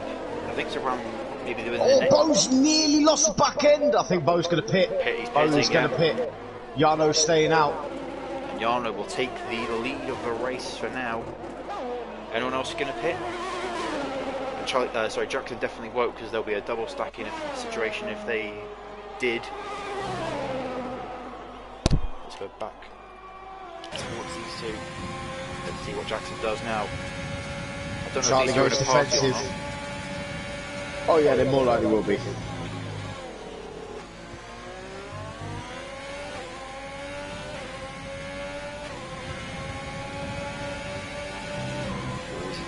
Jackson's looking to make the move. Oh, Charlie gets on the power early.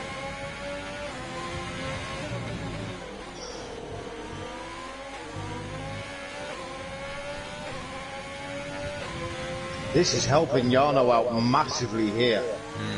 There's 5 seconds and it's going greater than that. Yeah, he is increasing the time. 5.3, 5.4, there you go. Wow. Charlie is having a hell of a lot of issues. It's now 5.6 and gaining 5.7 now. Wow. Jackson's looking for a move, possibly, no, it's not. Yano is taken out near enough a second on this lap. Question is, does he pit This now? is insane. He doesn't. He hasn't got the pit little thing coming up on the side. A little bit of lock up though. Sorry for the engine glitch for the people. He has not got any blue spanners. Charlie is pitted. Charlie is pitted. So's Tom or Vota. Why was Pips? Yeah. Top here in PE8, who's just gone to the pits as well. So Harry is now up to P4. He's on a good strategy at the moment as well, because he's on those mediums. So he'll be able, be able to see him flourish on some softs. Look at the gap though, 7.1 seconds.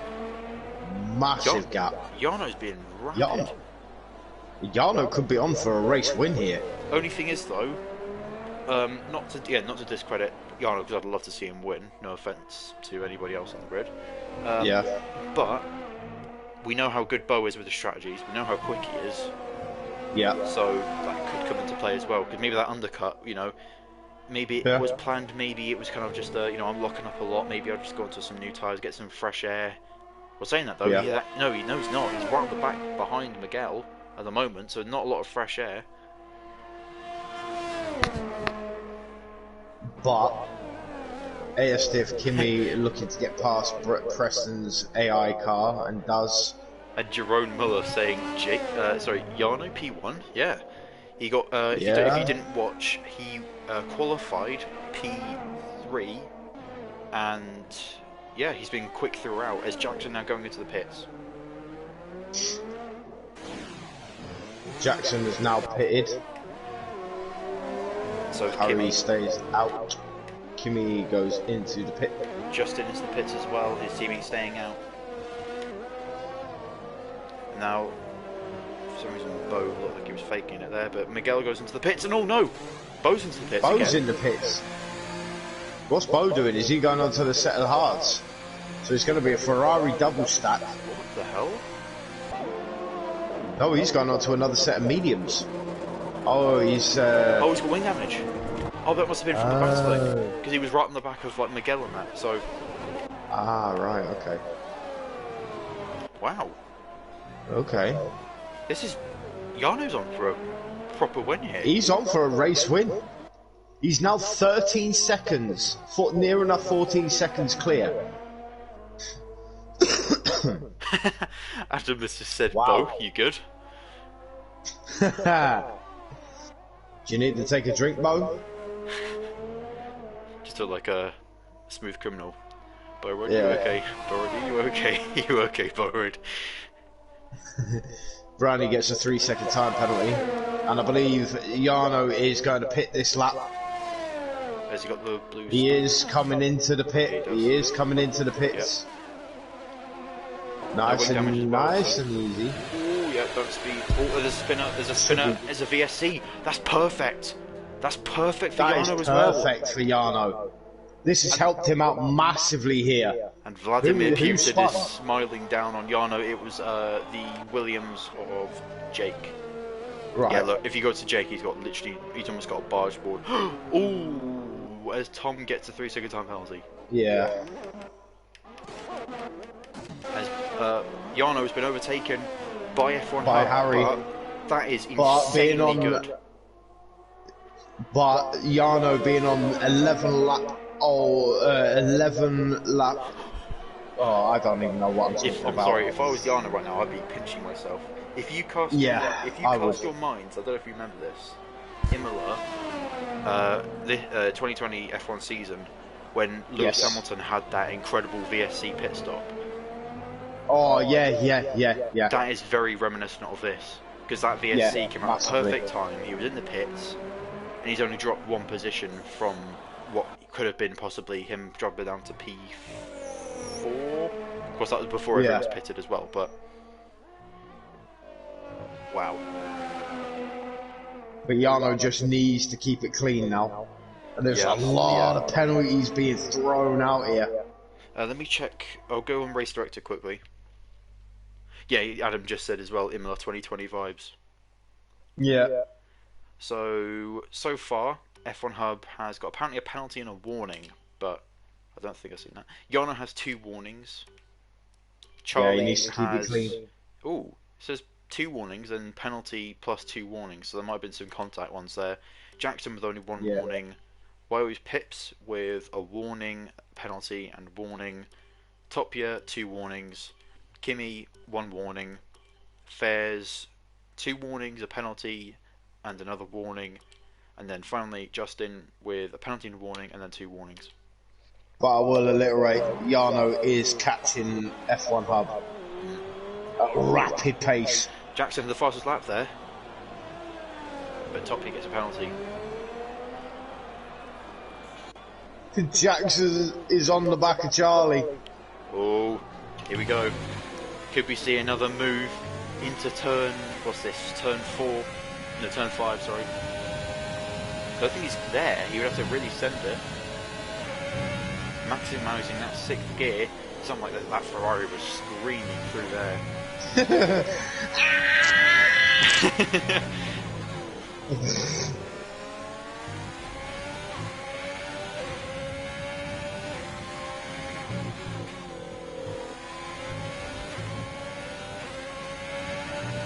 There's some side-by-side action here between Bo and Dallas. There was, but the overtake's been made. Talk about side-by-side action as well. We could see some between Jackson and Charlie. They are friends, but once they get on track, it may change. There may be some moves coming in which could be questionable from a certain Jackson's driver. got his blue spanner up, I believe. Oh, no. Oh, yeah, wait, that's weird. So's Charlie and Jarno and Harry. No, unless that indicates that this is the pit window. Ah, so, possibly. Yeah, so that they've pitted already, but the game is like, this is the pit window. Speaking of pit window, what do you think F1 Hub's going to pit? Probably lap 19, I'd say. But Jarno is catching a rapid pace. He is taking out a second already. Jackson's got past. What's happened to Charlie? Charlie's gone straight on. Another side-by-side through this corner. Great camera here. We can see Jackson. Oh, no. Charlie is struggling. He's struggling really bad. Thing is, though, I think this is currently fighting for a net P2, because I think once F1 Hub pits, it should be fine.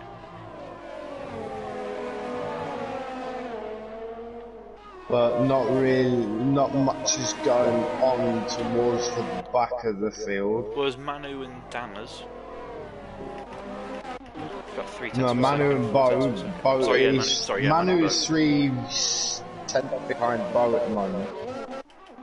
And then Charlie still coming up on the back of Jackson. Oh, he's going for the inside. No, he's not, outside. As Jake getting the fastest lap and Bo getting a penalty.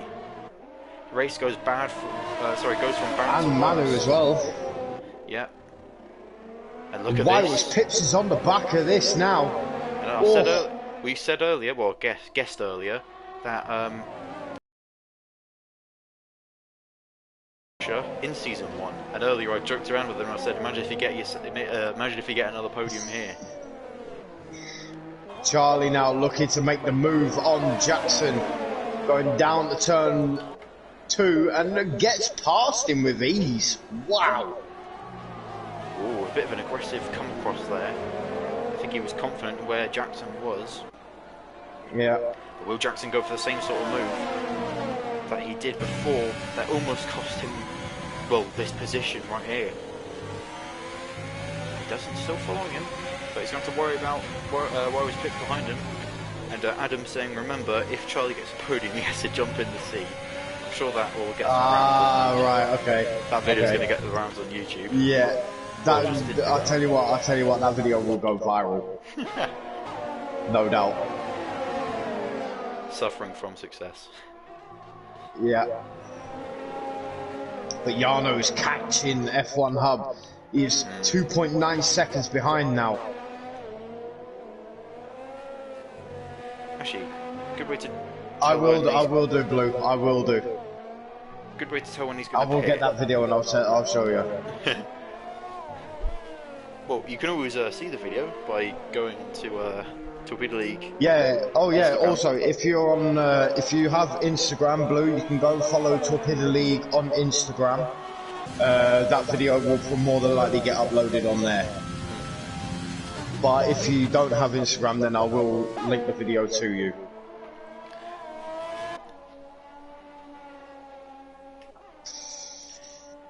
And Jackson has fallen behind a little bit. The last thing that Jarno's going to want is a full safety car. Because if it does, then that means that he loses all that time. He is quick enough. I think he is quick enough to go for like an actual win. Yeah. But he's gonna, he's gonna want to get that as comfortably as possible, especially if he ends up picking up any penalties. He is only one warning away, so he's going to have to keep it really squeaky clean. Really clean. Yeah. He's now 2.8, 2.7 now. Thank you for 7. Bo's got past Branny. Oh, not Jackson, Charlie, his rear end getting really loose there. Got a right tank slapper on. Duracell getting another 3-second time penalty.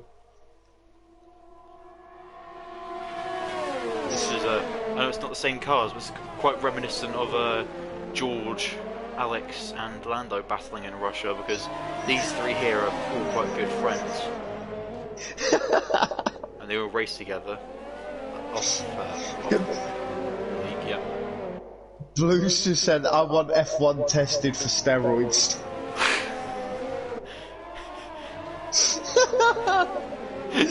Oh, Blue, I love you, dude. You're right crack, honest to God.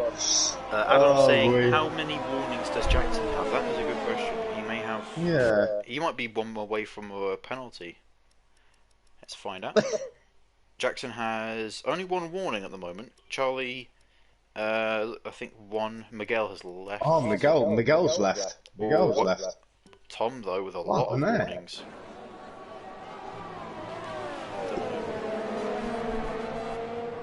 Fair's in a really good position. Exceeding track limits, Blue. So if you run wide or you cut a corner, you will get a warning for it. You get so many warnings per lap before you get a penalty. Just a quick one. Yeah. Fairs. Starting, basically near towards the back of the grid. I don't know what his strategy was. P8. Or maybe he pitted under that VSC or something, because he's in, yeah, as you Yeah, say, I think he did. P8. Also, good for No, he didn't. No, he didn't. No, he didn't. No, he didn't. 'Cause he's only on 4-lap old hards. Oh yeah. So he's obviously recently pitted. So yeah. Oh, is F1 Hub now going to the pits? He finally bites the bullet and he's going to get it done. So Jarno now takes the lead of this race. Charlie coming round to take a net P2 possibly. As F1 Hub is now entering his pit box. He's going to drop maybe back to even P6 or P7. There's a huge gap actually, there's a huge buffer between him and Torpedo. And Torpedo's only just overtaken him. Blue just said, Charlie wrecked J.O. Well, he's got a long way to go. He's got 14 seconds, near enough 15 seconds to catch up. No offense, Blue, but I don't think it's going to happen. Because this is no, I don't think it is going to happen. I think unless you pray to the safety car gods and they get one. Yeah.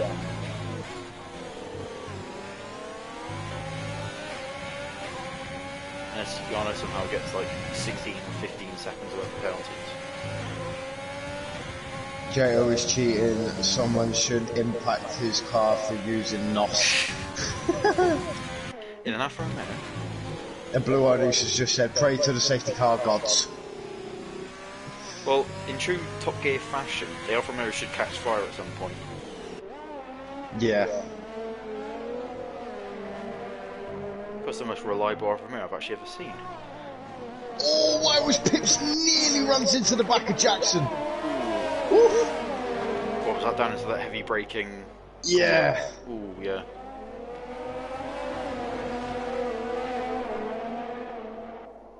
Oh, that's interesting. Blue just said, can we call in the cruise missile or chopper gunner?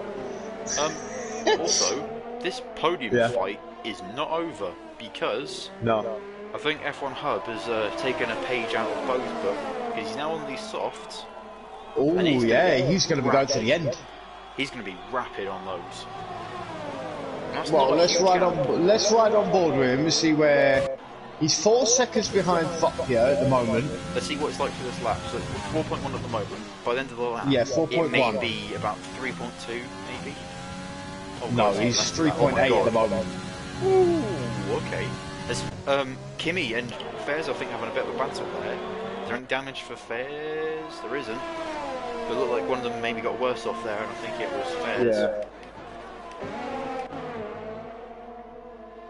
Jackson's still struggling to get past Charlie. Oh no, and Tom gets a 3-second time penalty.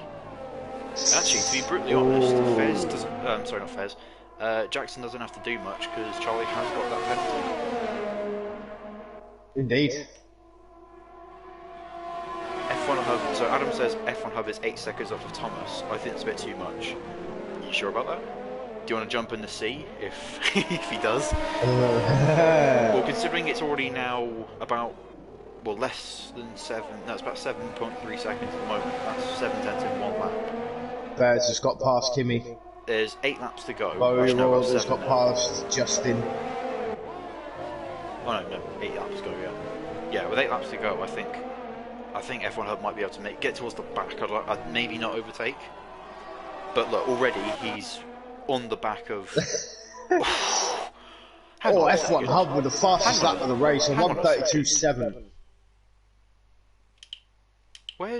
Is there where you can see? Oh, Jackson getting really loose. Damn it! Sorry, I missed that. I'm an idiot. I was looking at Race Director, trying to see what the previous fastest lap was. So I think he beat that by almost 2 seconds. Blues just said, who can I pay to reverse Charlie's penalty, or can I pay his penalty? Unfortunately, it cannot be reversed, as Charlie did get that whilst driving. Oh, he's got another one! Who's just got another one? Charlie. No. Charlie just got another one, I swear. Well. Charlie's just got another 3 second. Oh, Charlie, yes. I think Tom might have 6 seconds. Can you check? Yeah, Tom does. Okay, it does. Tom. Toppy's on for a have podium. 6 seconds. Yeah. Well, no, he's not. No, he's not. He's not. Adam, just quickly, you may want to change your statement about him not catching up to Tom because gaps. And also as well, I think Tom will get caught. Look, he's right. He's at the back of the show already. Yeah, he's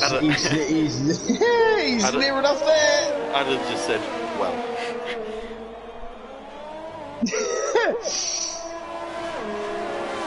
Kenny with the penalty. God, Harry is the one to watch here. He could be on a net P2. Very good race. Yeah, but again, putting a bit of a bow before. It's almost like, I wonder if they've done like a Daniel Abt or something. They've decided to swap seats. Yeah. I'm not saying that F1 Hub's done bad. It's just that Bo usually does these types of drive where he goes from the back of the grid to the front.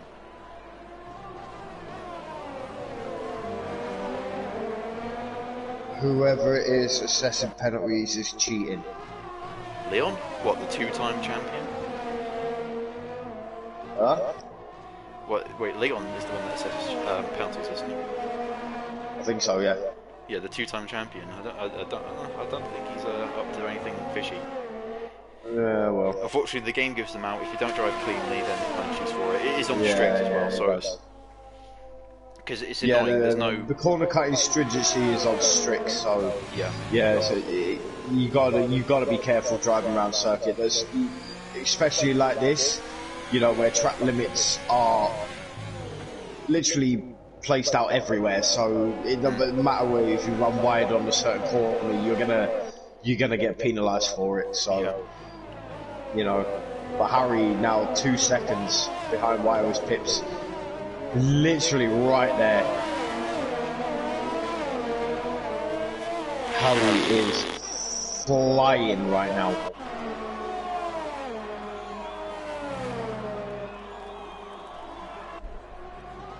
This game is cheating then. It's not cheating.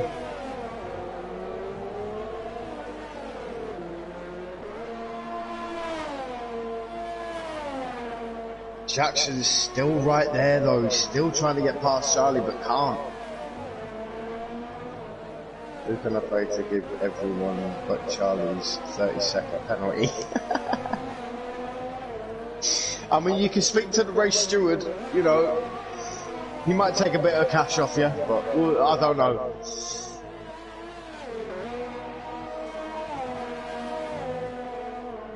Harry's now within a second of Wyler's Pips.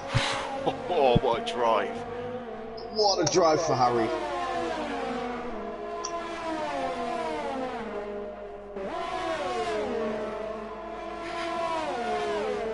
So I got... If the race steward is watching on the YouTube channel, Charlie's #1 fan has just said, at the race steward, reverse Charlie's penalties. I don't think it's that easy. Look at this, Harry's right on the gearbox of Wyler's Pips. He's going to make the move going down into turn 2. Without a doubt. Oh, great exit. Yeah, Leon on YouTube just said, I heard my name. Oh, yeah, Leon, Charlie's #1 fan on the Twitch has just said, can you reverse Charlie's penalties? And Adam has just said, I am stupid, I am stupid. And, I just thought, I know there's a lot going on at the moment. I just had a look at a couple, because I thought I'd end it nicely. There's a couple of Murray Walker quotes I've just found, and they are brilliant. I'm trying to find a way to like match them in. I want to do the lumping in my throat thing, but I don't know if that would match up with Yano because I'm not crying yet. But yeah, there's a couple of bangers actually. There's nothing wrong with the car except that it's on fire. There's Manu. Bear with me, Blue. Bear with me. Manu with the fastest lap, 132.5.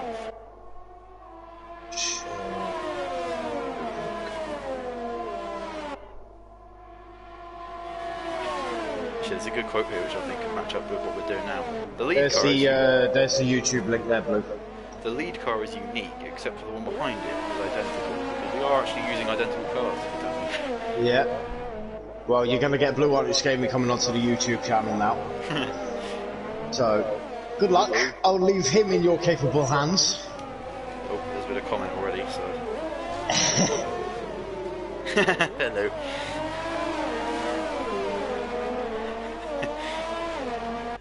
What do you say? I feel like I shouldn't shout this, but it's in caps. Can we remove Charlie's penalties? Who do I need to pay? Harry's right on the gearbox of Jackson now. Got a snap of oversteer. These tyres are getting a bit ooh. And Adam saying, justice for Charlie. Oh, there you go. The start of the petition, ladies and gentlemen.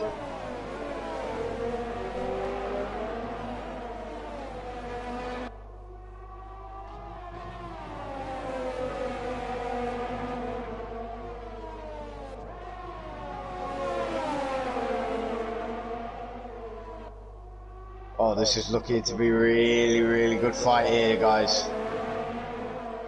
Harry, DRS, wide open.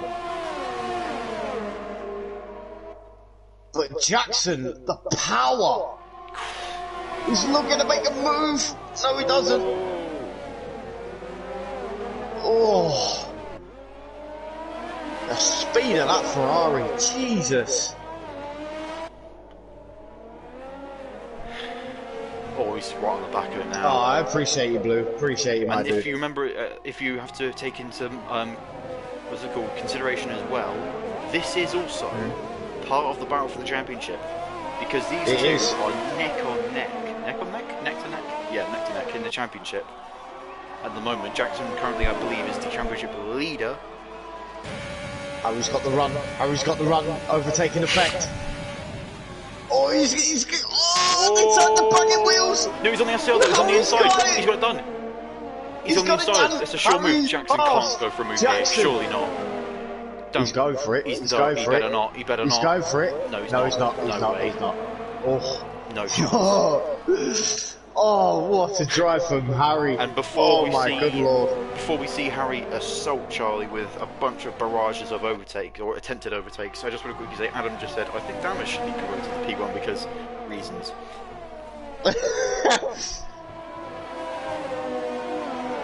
But, Blue just said...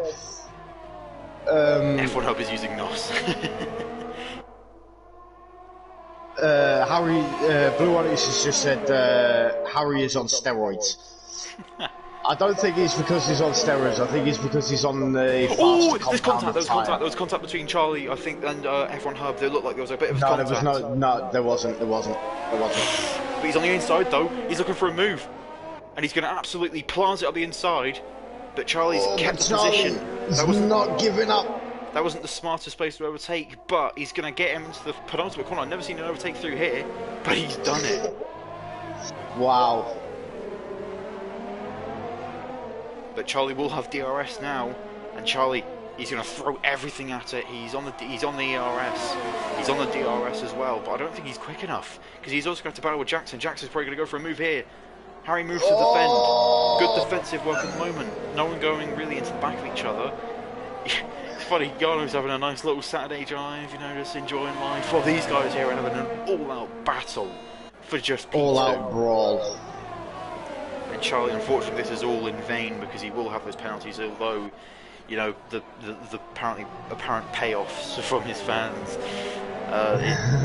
it's still not going to change anything, unfortunately. And Jake with another penalty.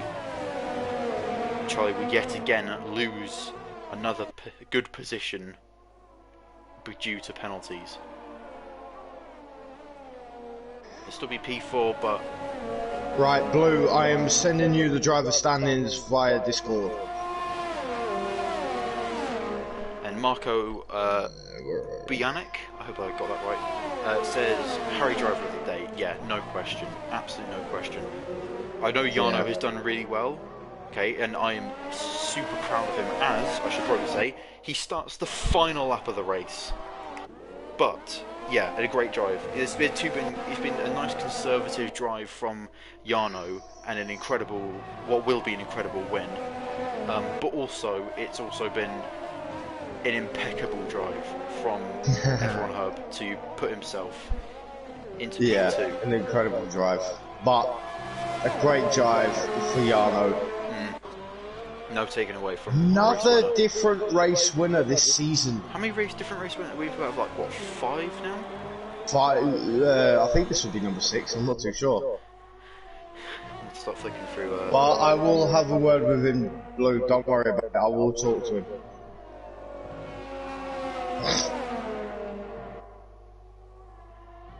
How many points do you get for a win? 25.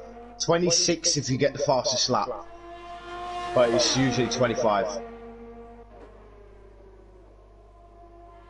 So here we see Jarno coming around the final sector now. Locks up his front left.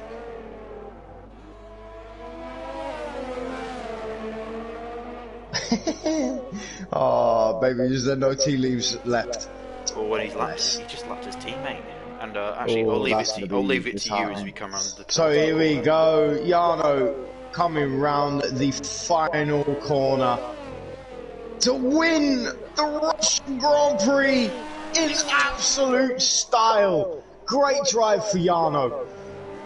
But F1 Hub, oh, what an outstanding drive Harry has had. Hang on, Jackson. To start all the way at the back, to finish P2, great drive. Oh, Charlie spun. But he finishes P4. Wildwish pips P5, P6. Boyrod finishes P7, Fair's P8. Justin. Oh, there's battling between Dammers and Manu, but further back. Look at this. Oh, wow. But Manu, I believe, has just pipped him. Kimi coming across the line. Yeah, I think in the end he just got the best of him. Brandy penalty for corner cutting. But Kimi getting the final point of the top 10. And that is it. Oh, Dammers P11. Dammers P11. Whoa, Brandy's gone. Manu P12. Branny P13. Duracell comes across the line P12. Oh no. P12, okay. Yeah, Manu P13, Brandy P14, Preston's AI, Miguel has spun as well. Right, I will start inviting anyone that I can. I'll invite them because I've got them all. Oh, okay, okay. I think.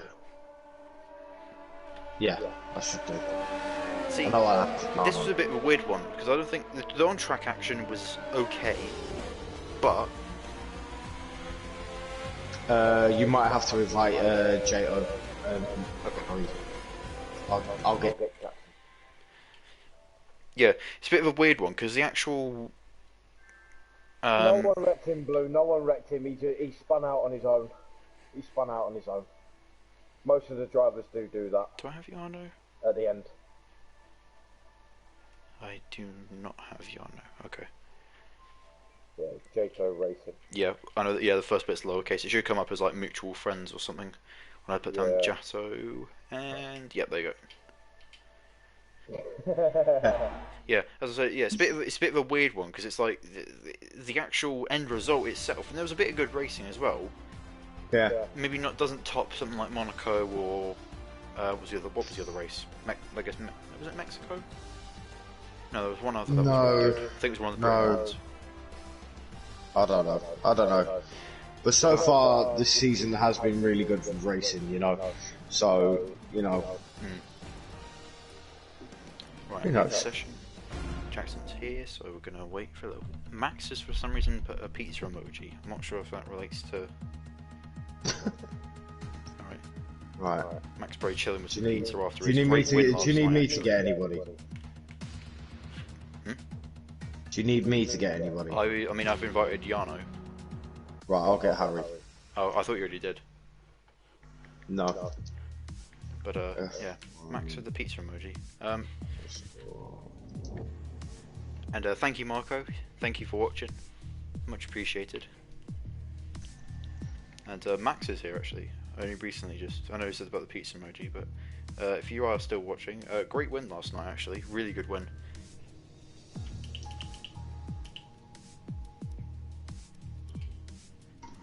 cars. Who's on the podium? So we got Alpha, Yano as well. Ferrari.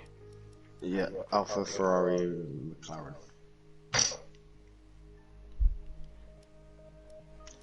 The goat has arrived. There is 2. Actually, there's 2 goats to be fair in this party. Yeah. Not yet, actually. Well, One on no, the we're still waiting on Yana. And then we'll get the race winner. Yana!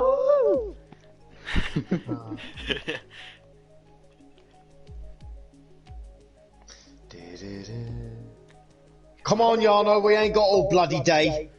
Night. Or all night. Just an idea. Perhaps do reverse podium order. You're egging to talk, aren't you? Yeah. I am, to be honest. He's egging to voice his disapproval. Well, Yes, actually. How did you get to fair? It's every race I complain about something. Jackson, you seem to forget. I can read you like a damn book, mate. I know. I've known you long enough. should we just start it now? And then when Yana joins Right. Go on then, Jackson. Sum it up. A missed opportunity is how I describe it. So the team as a whole, to be fair, because I know Bo had some incidents with after he pitted. My race was summed up with gearbox issues. The game just didn't like me, and I'd say once every lap it would either not let me gear up, it would either gear up twice up or twice down. Yeah, because you were stuck in gear 6 for quite a bit, and then gear 4 as well. I was spamming the button and it just wouldn't gear up. That's by the way, you haven't added Yana to the party, so...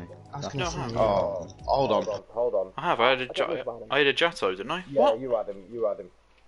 Oh, what's it I on? haven't added any of them. I'll do it now. I had There you a. Well, I swear, I wrote down Jatto Racing, clicked on it, add players. It did the set or sending thing. Can I add 1 or more players? What are you fucking? I've added them, that's why. Yeah, I was. I think I think I could have caught up. Not necessarily. No, I take that back. I couldn't have caught up to Yano. He was too quick. But I think if I had got clear of Charlie in the first stint and I hadn't had my gearing issues, I think I could have kept up. At least had a solid P2. Yeah. And congratulations, Yano. And not just too quick today. Let's go! Right, come on then, Yano. Sum up for us, my friend. I have never. Yeah. Today I've been in a position I've never been in before. I was looking at the gap after the pit stops, and I looked at it like 5 laps later, and it was 4 seconds, and I was like, huh? What, did they crash? Did they spin? What happened? I have no clue. I just don't know what happened today. Yeah, but I think Bo pitted a second time because he had wing damage. Because I think when he pit, he came up behind a group of like sort of, I guess, back markers. I think it was Miguel. He came out behind and he had a bit of contact. Yeah, what happened is Kyle told me when Bo pitted, I was like, that's early. It was 4 laps before me. Then Kyle said Kyle was in the party with us while doing FVR. I saw on the TAS that his tires were 15% at the start. So he basically was on 55% where I was on 40%. And I could see him struggle already, like in the last 2 laps. I was already thinking of making a move, maybe. I saw him go wide at like the last sector, like 20 times in 3 laps. And then he pitted, I pushed on, and he came up behind Miguel, and Miguel said, okay, I'm gonna do my best to keep him behind. And that resulted in a small crash. Wasn't my intention. Let's make that clear. I didn't say take him out, I would never do that. So then he got caught up in an incident. I got slightly lucky with the VSC, but after that it was just go, go, go, and I just... In the famous words of the late great Murray Walker there. Indeed. It is a weird thing with me paying tribute to an F1 legend. Indeed. And then winning a Torpedo League race. Yeah. I'm not saying that I would like more F1 legends to die, definitely not. But if I can pay tribute, Yano season 5 champion confirmed. If you could start doing it more often. If I can pay tribute to Murray Walker in this way by winning by almost 20 seconds, I happily accept that. Well, great drive. It was a great drive nonetheless, Yano. Good drive nonetheless. Thank you. I have to say, I know how Leon felt in season 1 and 2. I know how he felt now, and it's difficult to keep it in the zone when you're like basically so far ahead that you know that you don't have to make mistakes and you basically have it in the bag. I was basically setting goals for myself. I was basically at one point I was like, let's try and get the gap to 20 seconds or something like that. So I kept pushing a little bit. Because I could like notice myself lacking at certain moments. I was like at certain moments just genuinely slow. For my feeling, maybe not overall, but for my feeling, I felt slow at some points. But I kept the concentration, kept it going, and here we are. Great drive. Thank you. Harry? Sum up. Yeah. I was very annoyed after qualifying. There was like an agreement for the 1 minute silence, and then obviously some people either didn't get the memo or just decided, right, it's gonna rain, so we're gonna go out the garage. Yeah, I stayed in for the minute. Yeah. In all fairness, every single one of you stayed in until it hit the 0 mark, and then all of you. In all fairness, you did time it pretty well. You did time it pretty well. There's at least 4 cars I saw that went out before, like they went out straight away. So I think they have to be punished heavily. Because whether they you should check the info chat before the race. Because you have to see when they're told to ready up. It's a simple thing you should do before the thing is, normally I wouldn't really care about it, and especially not now. I won and I got through. But when it's such a tricky session, it's like when it's dry, like don't punish him, it doesn't matter. But now it was genuinely an unfair advantage because I got out. I basically got out as soon as I loaded in my setup and talked a bit to Flowers about the setup. I got out and basically it was undrivable from the start, so I basically had to gamble it on the inters afterwards. Got damaged, and I luckily it got dry. Yeah, so Yana knocked me out of Q1, which was quite. Yeah, I'm sorry. I was just watching your whole lap. I was watching your whole lap saying, "Please invalidate, please invalidate," and then it was actually quite nice because. If you're interested, watch my stream, Mick. Q2, you can just hear, as soon as I come across the line, you can hear just... I watched it, I already saw it. You can just hear a breath of air, and me saying, this was the most tense qualifying lap I have ever done. It was so... It was so tense. The pace was good. I don't think I got a warning, which was nice, but the 5-second penalty being held in the pits was quite annoying. Because I got hit under safety car, I think. Which was frustrating, but... It didn't really matter in the end, so I'll take the result from where we started. I mean P2. It just makes me think like, what could have been maybe if we could have got through, but Yana deserved the win, so I'm not too fussed. But then again, it's not like you put in a bad drive. I mean, you still went from where you started to bloody P2 in the end. Yeah, that medium soft strategy works really well. Honestly. Yeah, I could just go long and avoid all the chaos. Yeah. But the thing was though, I noticed you lost a lot of time at the end of the stint. I was like gaining the last 2 laps like 1.5 seconds or something. The tires are just when you hit the limit at Sochi, the tires are just dead. Like that's the thing. I mean, you gained 5 seconds in like 6 laps on fresh tires, so at the end of the world, it's what you'd expect, really. Yeah. Which I was catching. I was like, huh? Am I just quick today? What? I was genuinely surprised because I did do for the first time in months, I think 7 laps of practice and time trial a couple days back. It was the first time I put in more than 3 laps. So I was a bit more confident, and I'm more confident with my new wheel. So I was like, maybe I can do something good. And my pace was surprisingly good. You've done really well. So I've got 2 sort of set of questions, I guess. So the first sort of main question, I'll just go to each driver. First one is, I believe this is the first time in, I don't know how long, but probably a long time, we haven't had a full safety car in a race. I'm assuming, Yano, you probably didn't want a safety car at any point, during that.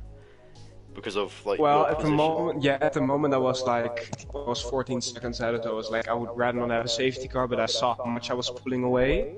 So I thought it basically also gave me more confidence because I was like, a safety car would be bad, but I feel like I have the power to stay in front and maybe, especially with the penalties of Charlie and how hard he was defending, at least from what I could see against Jackson and Harry in the end, it seemed like it seemed like he was defending heavily, so I was like, as soon as I had the safety car get a good restart, I think I could have done it, but it's of course ideal to chill out in front and finish it than have a safety car, definitely.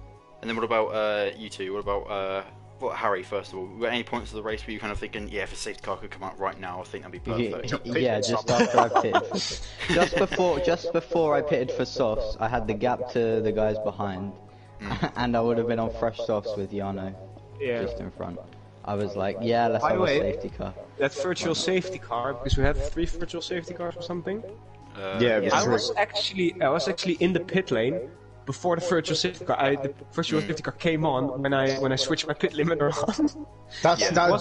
That's when me and Scott turned around and said, "This has worked out perfect for Yano." Yeah. But on the other hand, I had like Manu was like 22 seconds ahead, and then Charlie was another 4 seconds back, so I would have been in front, but not by this much, not by the 8-9 seconds I had. I think it would have been 2 or 3, so it would have been a bit more shaky. But that virtual safety car just basically put the race on game set match for me at that point when I came out. Yeah. And then just quickly, Jackson, again, at any point during the race were you kind of hoping for a safety car? Early stages of safety car, when I was sort of around the top, because I had heard from Top Gear in the party saying that Harry was rapid on the mediums. I was hoping for a safety car around the time I wanted to pit.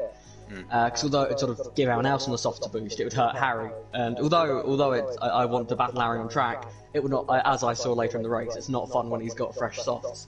You feel really slow while you're not slow, and it's not fun. It's even worse. But yeah, it just hurts in the soul.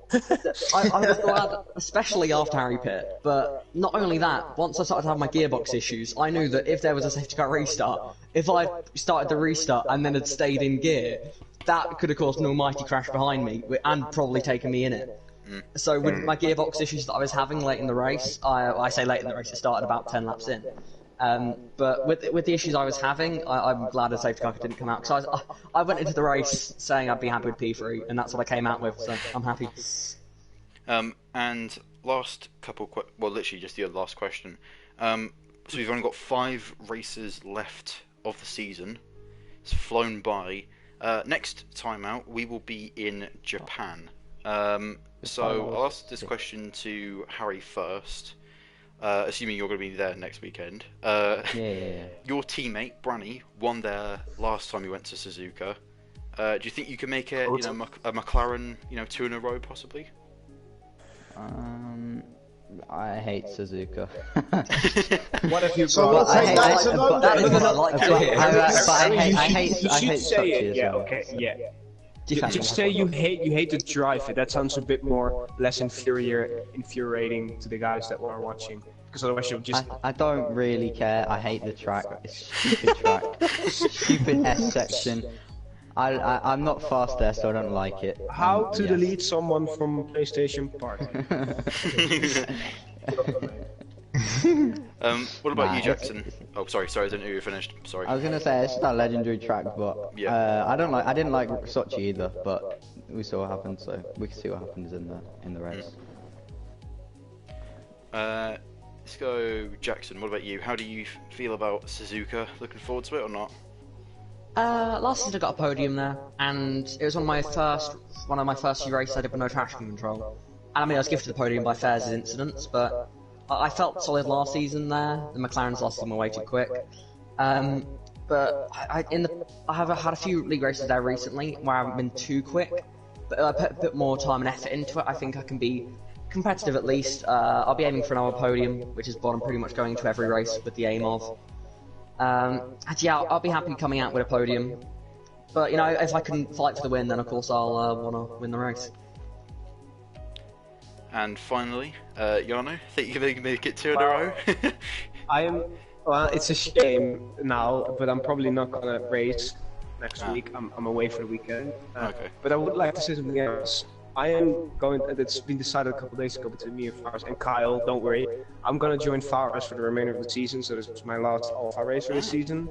So I'm going to go to the Red Bull, going to try, I hope I can do my best, but I'm going to try and do something for Faris within the championship, because I feel like I suggested the idea to him and he was very excited for it, and I hope with this race I've shown that I can at least be there to support him and hopefully score some good results. But I'm probably not going to be there. A bit of inside info. I mocked Jarno earlier saying if he went to Red Bull, that would mean they wouldn't win the championship, and now he goes and wins the race. So. I beat you by 20 seconds, mate. I'm going to take your words back, eh? Well, what a way to... I'm not going to be cocky about it. I'm just happy. Deserve it. I mean, it's a hell of a way to end your time. Wait till I lap you at Mexico tomorrow. Yeah, side by side with Miguel, kind of emotional. But I will be joining Alpha again next season. The car's basically like, it still has written my name on it. I'm basically just making an L1 to Red Bull switch for half a season. So I am planning on joining back kicked out the whole series, or? I have to say though, I made a joke. I made a joke to Faris the other day when we agreed on it. I said, I hope you don't get bad luck and I just win every race from now. And that's basically what happened today. So I'm holding my heart that it doesn't continue like that. Yeah, I hope I can be of good use. Maybe score some decent results myself. And I hope I freed myself of the relegation zone with this win.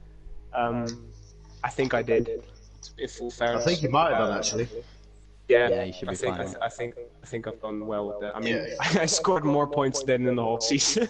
It sounds really sad. Well, yeah, you were on 20. You were on 22 points. That's on the verge of being relegated, and all of a sudden you've put you're on 47 now. Yeah, but I'm happy overall. I mean, it's been a bad season for me. But like bad luck and just really unfortunate placement in some corners where I used to get a tad of wing damage like in Silverstone, being taken out by a left AI car as on Silverstone short, while for a potential podium with no penalties. If you haven't heard the rage, make sure you go and listen to that. That is class. Oh man, I was many times over. I haven't heard that yet. Last week was. I haven't heard it. I haven't even heard it. All I remember is there was quite a lot of that. Yeah. I also slept on a table today, but it happened. Chat, you know. My hand still hurts. Put that in the chat. I'll screen record it. I have changed the setting on my wheel, and now I don't know what I've done by whacking. Yeah, my season has been unlucky. But it seems to. I mean, if my whole season is unlucky, I win a race instead of finishing 5 every race. I'll happily take it. But yeah, I hope this puts my. I mean, my new wheel has been great. I bought a T300 with the Formula rim, and that, I don't know, it's given me a confidence boost. Because the Formula is so much better. It's given me such a... As someone with a T300, don't enjoy it whilst it lasts, is my advice. I've had overheating issues today, I couldn't change gears. Yeah, I actually bought it second hand, and it's... the guy only used it for, like, I think a couple months.